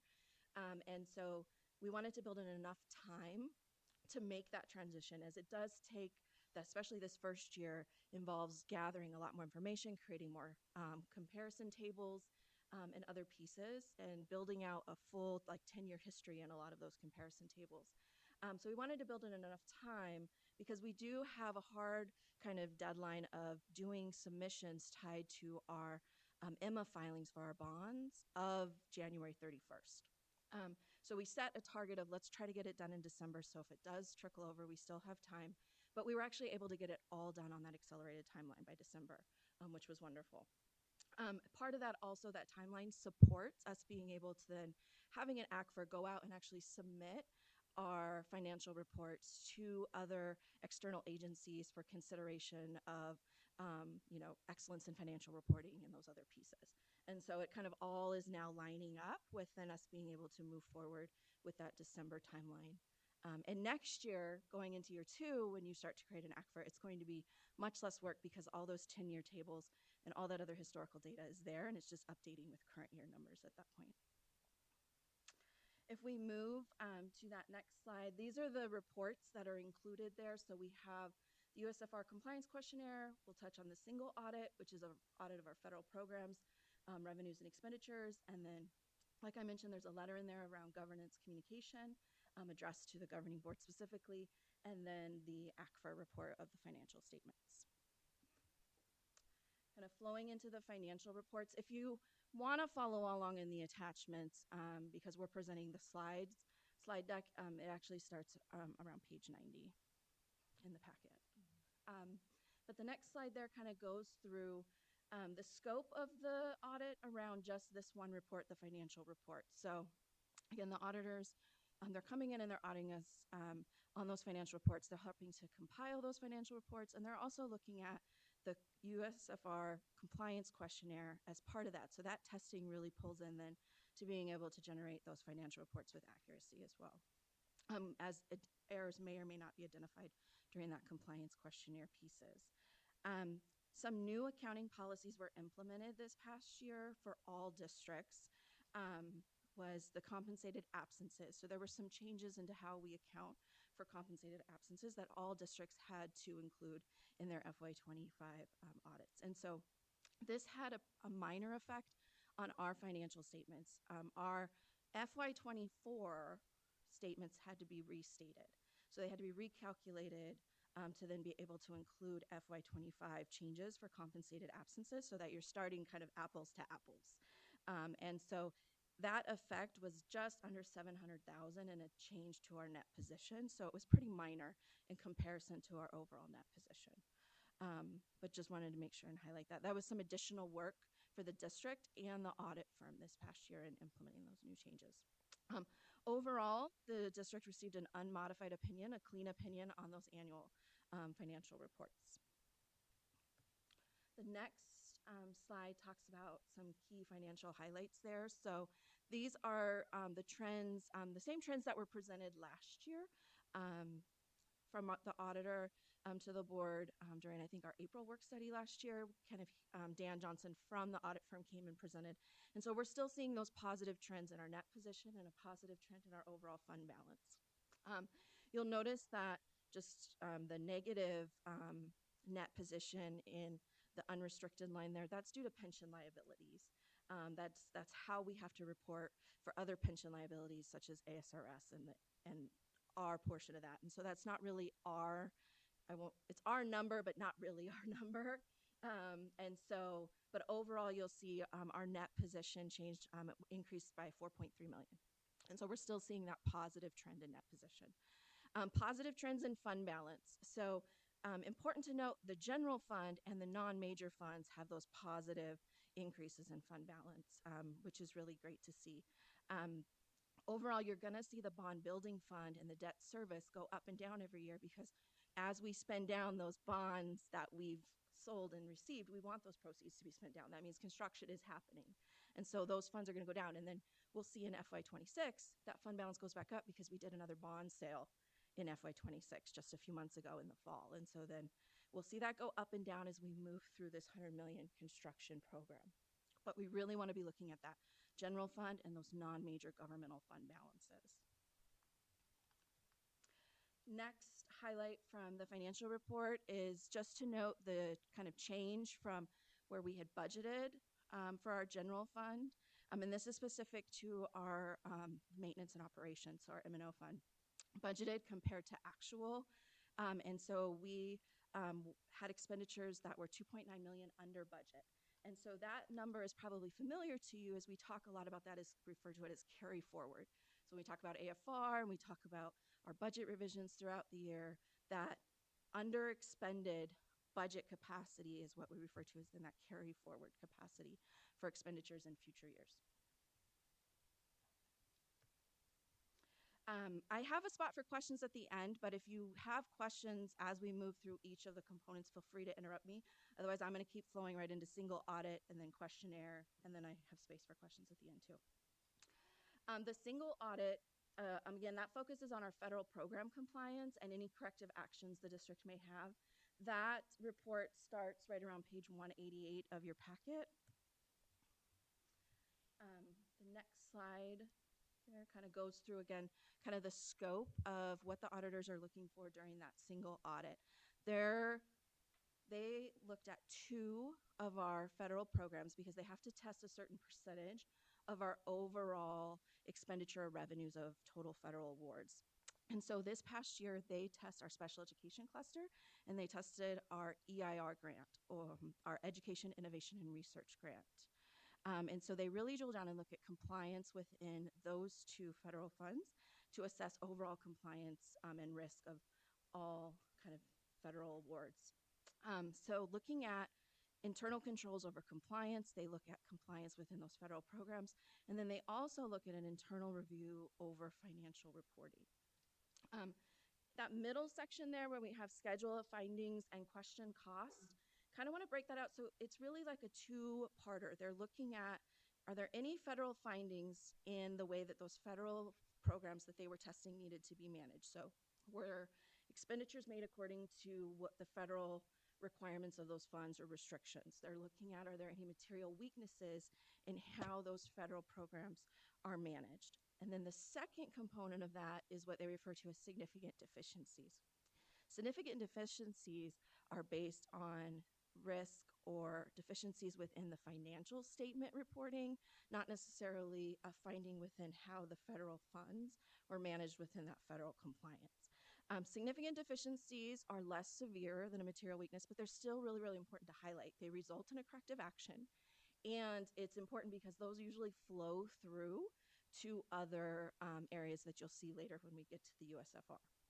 And I'll talk in a little bit about what that significant deficiency was. We had just over $8 million in federal expenditures. That's down from previous years, which we were expecting because of the phase out of COVID ESSER funds. And then we were considered a low risk auditee, and we received an unmodified opinion on our federal expenditure, federal awards testing as well. So the next slide kind of gives you a little bit of context on that deficiency within the financial statements.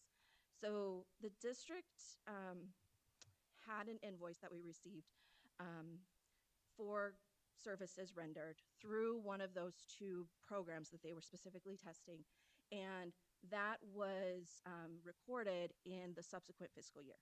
So officially it was booked in FY26, but it belonged to FY25. That happened during that encumbrance period. And so that should have been booked based on when the services were rendered. And so the corrective action is officially stated that we will increase review of transactions within that encumbrance period to ensure that things are booked in the correct expenditures. You're probably like, well, what does that mean? Like, what is that going to look like? We were already doing that review, but what we're going to do now is we're going to build in, and we've already started that this year, because one of the things we do with the audit is we don't wait till right now to correct, right? Part of the reason we have audits is we want to refine those processes and procedures. We want to strengthen them. We want the auditors to find something because we want to get better at what we do. And so we don't wait. As soon as the auditors identified that and spoke to us, then we went into, okay, what can we do? We pulled the team together. How did this happen? How can we prevent it in the future? What, if anything, do we need to change within our processes? And so we've built in another layer of review before checks are cut within our vouchers. So we have a cover sheet for our voucher, AP voucher approvals. And within that now there's a sign off by that person, the manager or myself, reviewing those AP checks before warrants are cut to make sure that we're identifying correct service period or fiscal year. So that's kind of what it's going to look like going forward. And now we can go to each voucher and say, okay, there's the cover sheet, where's the review, who reviewed it before it moves forward into issuing checks. The other thing that we talked about, which I think is important to note, is this, well, two things. This adjustment didn't have an effect on net position or fund balance. It was a revenue and expenditure, so increase in revenues, increase in expenditures that wash each other. So that's important. The other piece of that is that this, I guess, this process, we really stressed with the end users that are processing the transactions the importance of, while this grant period that they're testing runs on a January to December timeline. So officially, the federal funds were not expended in the wrong year federally. But it's still important that those transactions are posted correctly for our fiscal year. And so we talked about that too, that we can't just ignore our fiscal year based on the program year that the grant award federally is on. So moving on to USFR compliance questionnaire. So this focuses on Arizona statutes, the Arizona Administrative Code, and the USFR Financial Records Compliance Questionnaire. That's on page 195 in the packet. So here's just a quick little table. I know it's a little hard to read, trying to fit all the sections in there, but these are all the sections within the USFR, but each one of these sections has multiple questions, which you'll see if you scroll through that whole packet. So There's maybe out of, let's say, student attendance reporting, if there's one non-compliant item there or a weakness identified there, that might be over 40 questions. But one of the 40 questions we couldn't say yes, yes, yes, yes. And so then it triggers that one. I think there's over like 140 actual questions in the questionnaire itself. So this is a really, really clean audit for us to have 3 items. And I want to highlight the areas that are improving. So this is the first year that we haven't had an item identified under student attendance reporting. We've really been working on that with our sites, with our front offices, with not just our enrollments and withdrawals, but also our partial day attendance calculations. When students arrive late, they leave early. And so this is a huge celebration for all of our front offices and the reporting they're doing around student attendance. Can I interrupt a second there? So it's not just that, this is the first time that we as Osborne have had that. I would say 98% of districts in Arizona probably have a finding in student attendance. So for the fact that we don't, it's amazing. Like, it's kind of one of those areas where you just assume there always going to be a student attendance finding. So to not have one is really quite remarkable. Yes. And it could be that they picked the right kids, right? Because they do this as a sampling. So knock on wood, they could pick the wrong kids next year, right? Like there's always that too. But thank you, Eric. Yes, it's like I said, I've never had a year where we haven't had something in student attendance. So that's huge because our staff that are doing those transactions are our site-based staff. Looking at financial reporting, that's that same deficiency from the single audit then gets reported under the USFR for then that booking not being in the correct fiscal year. I guess it's important to note that adjustment has been made. So we made that adjustment. We corrected the booking. We also corrected that in our AFR, and that was presented as an AFR correction to the board in December. And so all of that has been taken care of for that item. Property control, that's a new one for us. That involved disposals. We had an item, a fixed asset that had been disposed of and left us, but was not disposed of off of our listing yet. So it had gone through the correct disposal process, but we missed disposing it off of our listing. And so we're working on correcting those procedures amongst our departments who do most of our disposals and fixed asset tracking on making sure that that trail is getting all the way to business services to dispose from listings. And then kind of coming down, you'll notice the credit cards. So that's another one that the district has had that item under credit cards for year over year over year. And we made that switch a little over a year ago from the credit card company to a new credit card company, and we had 0 findings in that area this past year. So yay, that was a huge improvement for us. And then traditionally, we always have a finding in that accounting records, cash and revenues tied to late deposits to the bank. The USFR says that deposits need to be made within 1 week, so 7 days to the bank, and that's like 7 calendar days, so technically like 5 business days. We had 9 checks that did not get to the bank within that time frame. It was all kind of one batch of checks together that didn't get time and date stamped when they came into our office. So the auditors had to go off of the date on the check when the donor wrote the check because we didn't have a record of when we had received the check before we deposited it. So that's kind of what happened there. A lot of times it involves tax credit or student activities money. So those donations coming in we did retraining with all of the staff in business services and making sure, because we're kind of all hands on deck, so everyone knows how to, okay, yeah, let me take that check from you and go secure it. But making sure everybody knows that but when you take a check, you also have to time and date stamp it so we have a record of when we got it, so then our clock starts. Because otherwise our clock starts on the date that the donor puts on their check. So that was some of that. Not all of it. Some of it was because there was a couple of those that were actually like student activities monies. And so those are fundraisers usually that are happening at the school site. And so we know that there's always some of those delays. And again, our school sites are getting so much better with the training and understanding of why this compliance is important.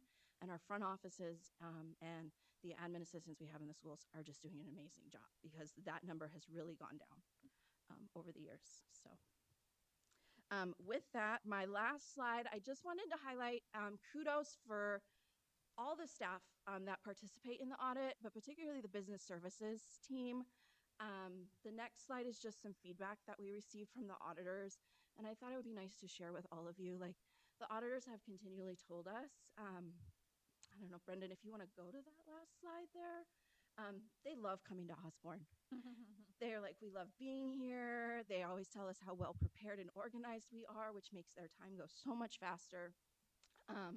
They were so appreciative of the work we did with the compensated absences. They really thought that they were going to have to do a lot of that calculation for restatements, and they didn't. We did that for them, and they reviewed it. And so they really just are so complimentary when they come. And we really want to build that relationship with them because, like I said, we want that feedback. We want to know how we can get better. But we also want to make sure that we have a relationship there because sometimes we need to reach out to our auditors outside of when they're here doing field testing, when we have a question, right? Hey, what about this? Or, hey, this change is coming down. What about this? And the relationship that we've built, even just this short time in the last year and a half since we made the switch to them, has been great. I can call up our partner auditor, Dan, and he responds to me within hours. Same day, within hours, hey, you need this, here you go. Hey, you need this, here you go. And so it's been really, really great. But they are very complimentary of the whole staff and all the efforts that go into that. They actually left early both times they were here this year. We were surprised.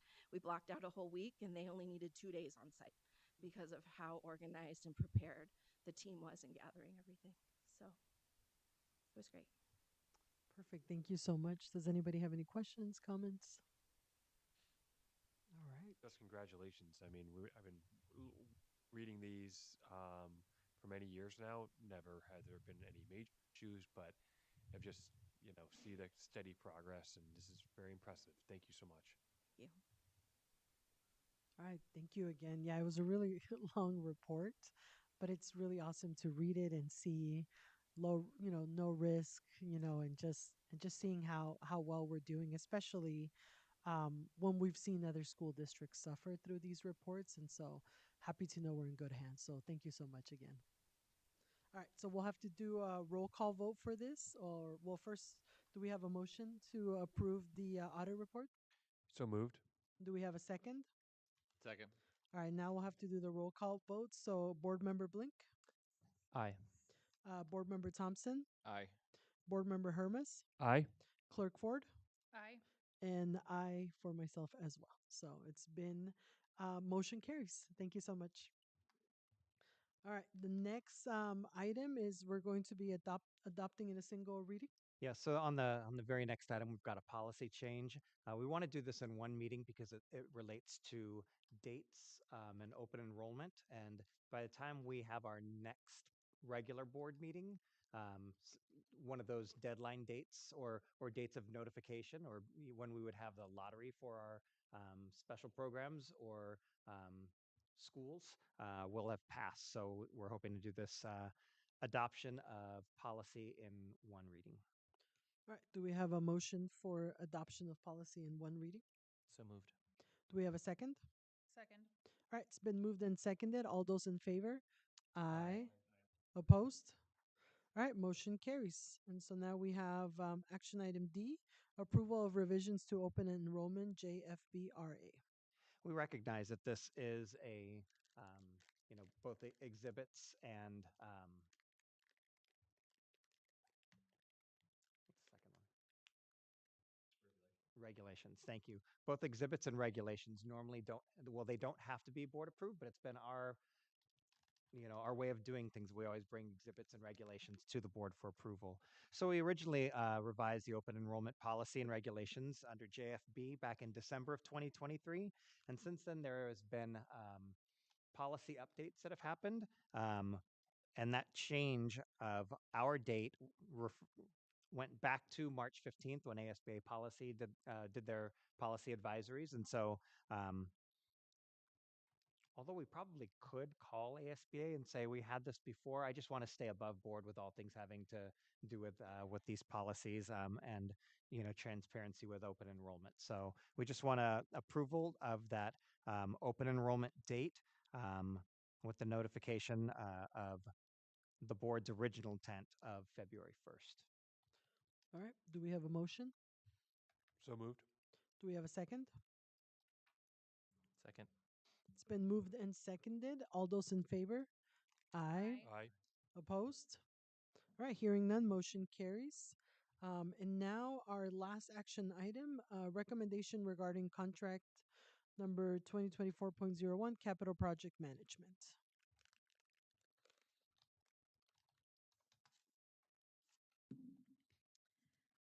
The district administration is recommending that we terminate for convenience, which is a clause allowable within our RFP under contract 2024.01 for capital project management services. Based on this being in the best interest of the district, so that we may internally evaluate which projects can be managed by district staff and may require project management services as we look at the remaining bond projects. All right. Any questions? Okay. Do we have a motion? I motion to approve the cancellation of the contract. Do we have a second? Second. All right. It's been moved and seconded. All those in favor? Aye. Aye. Any opposed? All right. Hearing none, motion carries. Thank you so much. All right. And our last item today is the board development. So, yeah, there was 3 chapters for step 4. Any comments? I know we have a couple of questions here on the packet for discussion. You can go ahead and read the first one. When we look at board discussion of student outcomes, what topics would you count as discussion of those outcomes? Regular benchmark data, curriculum, after school programming, wraparound services. Thoughts? Um, my thought in both the reading and then the very insightful and I love its deep question um, is I think we could do more, in terms of focused on, and I don't want to bleed into the next question, which is also a really good question. But I think we could do more to just be cognizant throughout the year about staying, student outcome focused. And, I remember somebody gave a presentation talking about summer schools and things like that. And after, I would love to do more of that on our agenda and try to do as best as we can to be thoughtful. Of course, there's a lot that we have to do to kind of maintain the district, a lot that the legislature puts on us, updating policies and different things like that. But I'd love to be cognizant of those things and talk about after school programs and summer school programs and those type of things to really stay student focused. Yeah, I think I would narrow it a little bit more. The I think all of those are inputs that impact student outcomes, but I think rooting it in the goals that we have. I really appreciated the presentation from Abby and team. Um, focusing, we saw those academic achievement goals, which I don't know if in the meeting we've seen those presented, certainly not since the time that I have been on the board. And the updates, the academic updates that we're getting from teachers, or pardon me, from principals about what they're doing, those are written. I would love to see those presented here and referring back to those goals, if those are the goals that we've agreed upon as a board that we really need to focus on. Um, I think other services can really feed into that, but just aligning it back to what we are here to achieve, which is student achievement, student outcomes. Yeah, I agree. Board member Blink, I think that there's a lot of inputs that we could be talking about, but that's not really our role as a board. Our role is the student outcomes, and ensuring that whatever we vote on, whatever we're approving, that there's data around ensuring that student outcomes are, moving up. I mean, we definitely don't want to move down. Um, I think today's meeting was a great first step in our presentation by talent aligned to student outcomes, the presentation of those goals. We usually see those at our retreat, and those were there. The administration principals are there, but that's it. The public doesn't get to hear that, and so I would love if we could have more presentations around that data when it is available. I understand there's times in between, right? But I would love to for us to have that publicly be seen by the community is those that data for sure. And that's a great thing about that's coming out of this book study. We read about it. You're very interested in this topic. You're asking for it, and we've made some changes. I think tonight's meeting's a reflection of, hey, we're going to take some active steps towards this. We don't have to wait until we're done with the book before we start thinking about that. And it's not just about the data, but the means by which we get that data. So looking at curriculum practices and things like that we can discuss in public. It kind of leads into the second question, though, about examining the agenda and what types of things, because I let me get to more succinct. The agenda is a reflection of what the board has asked for, right? We love the community presentations. Um, there's things such as travel. That seems like a very business type of um, thing that could be put on a consent agenda, but it's been asked, let's put some of the travel, like for board members, or if I have some travel, let's put that as an action item and not as a consent agenda item. That's okay. It takes a little bit of time, and there's some discussion. Maybe the discussions about what are the student outcomes for that. But I think in some districts that have done this type of study and are really focused on the student outcomes focused governance, they pretty much say if it's not discussing student outcomes, we're going to put it in consent. Mm-hmm. But then it could be said that you're trying to hide certain functions that that the district has, that the board decides on under consent. So it's this balance between what's a healthy consent and what is too much. So that's open for your discussion of how you would like to prioritize agenda items. Yeah, I mean, I see in the suggestions like, do we cut back on celebrations? And so I would say, no, I absolutely love that part of our district is having those celebrations and starting the meetings at the beginning, seeing that joy. That's part of our school district. But what I would suggest is how do we celebrate achieving student outcomes, right? So it would be great to see maybe students getting recognized here for, they were able to move from whatever it is to this next percentage, or teach recognizing teachers who are we've seen exceptional things come out of their classroom, right? They're getting exceptional outcomes. So let's recognize that teacher and see why, and so that way they could be a model to other teachers so that they can also achieve those same outcomes. So those would be some of my recommendations. Just to build on that, I completely agree with that point. And you know, I think especially focusing on the outputs that are predictive of the goals, which they discuss in the book. So if there are strategies that our learning and development team have put out there, the principals are doing, like we heard about today, the principals are putting out there as strategies that they're testing to achieve those goals, and there are educators who are embracing those and have are working with students and have really done a great job on that. Like, I would love to celebrate that. um, if we know that those types of behaviors, or at least we're testing, maybe in fact even they experimented with a an output that didn't work, but they went in it and there's a learning that was derived from that that we can share with the rest of the district. That's something that we could celebrate and would love to focus on that more, because we hear again the traits that I think we're celebrating are really important to our kids in the way that teachers are connecting. Um, but it doesn't. I think as a board, I don't get as much information about what's making our district great or what's getting us towards those goals in some of those presentations. Any other thoughts?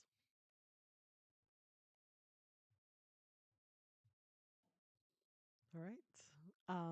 I think with that, yeah, thank you everyone. I think we have one last chapter or step 5, yeah, with the conclusion. So we'll be able to finish it for the next board meeting. It's not super long. Um, there are currently school districts in Arizona who have adopted the student outcome focused governance. It does require funding and coaching. Uh, Clerk Ford and I are lucky that we have worked with the coach that coaches those specific boards and superintendents. Um, and I know I'm really lucky that he's actually my mentor, and so I reach out to him whenever I have questions. And he's a great resource. He actually just sent me a document on what should be on the agenda according to student outcome focused governance. He sent me the evaluation tool that student outcome focused governance uses. And it's things that we are not, we haven't adopted this framework, but we're taking pieces of the framework that I feel really work for us. And so it's things that I get, I'm lucky and have the honor to be the president of the board and work with you on those things, so that way we can see those numbers continue to go up. So super excited to continue the work, to finish the book and continue the work and see what we're going to be using that's going to work for us at Osborne. So and then on that, any future agenda items? So we'll start with board member Blink. Yeah, I think especially the focus on goals. It sounds like we have already established our goals. I was going to propose an agenda item or maybe a work study session where we really lock in on those, because if those are the goals that we're communicating to our district, I really want to make sure those are highly articulated and shared. I'm open to feedback from other board members if that's something we need to do at this point and really um, focus in on that. But bringing those to the forefront is very important to me. All right, thank you. Board member Thompson. Thank you, President Ramos. I already brought it up, but just more detail on the chronic absenteeism and kind of the goal for that as well on that side. Thank you. Board member Hermes. Might be related to board member Blink's comment as well, but just love to check in at the appropriate time, whenever that is, about strategic plan. It's on my mind a lot, and so would love to check in on that. All right, Clerk Ford. None for me, thank you. And none for me. And with that, our meeting is adjourned at 7:56 p.m. Thank you, everyone.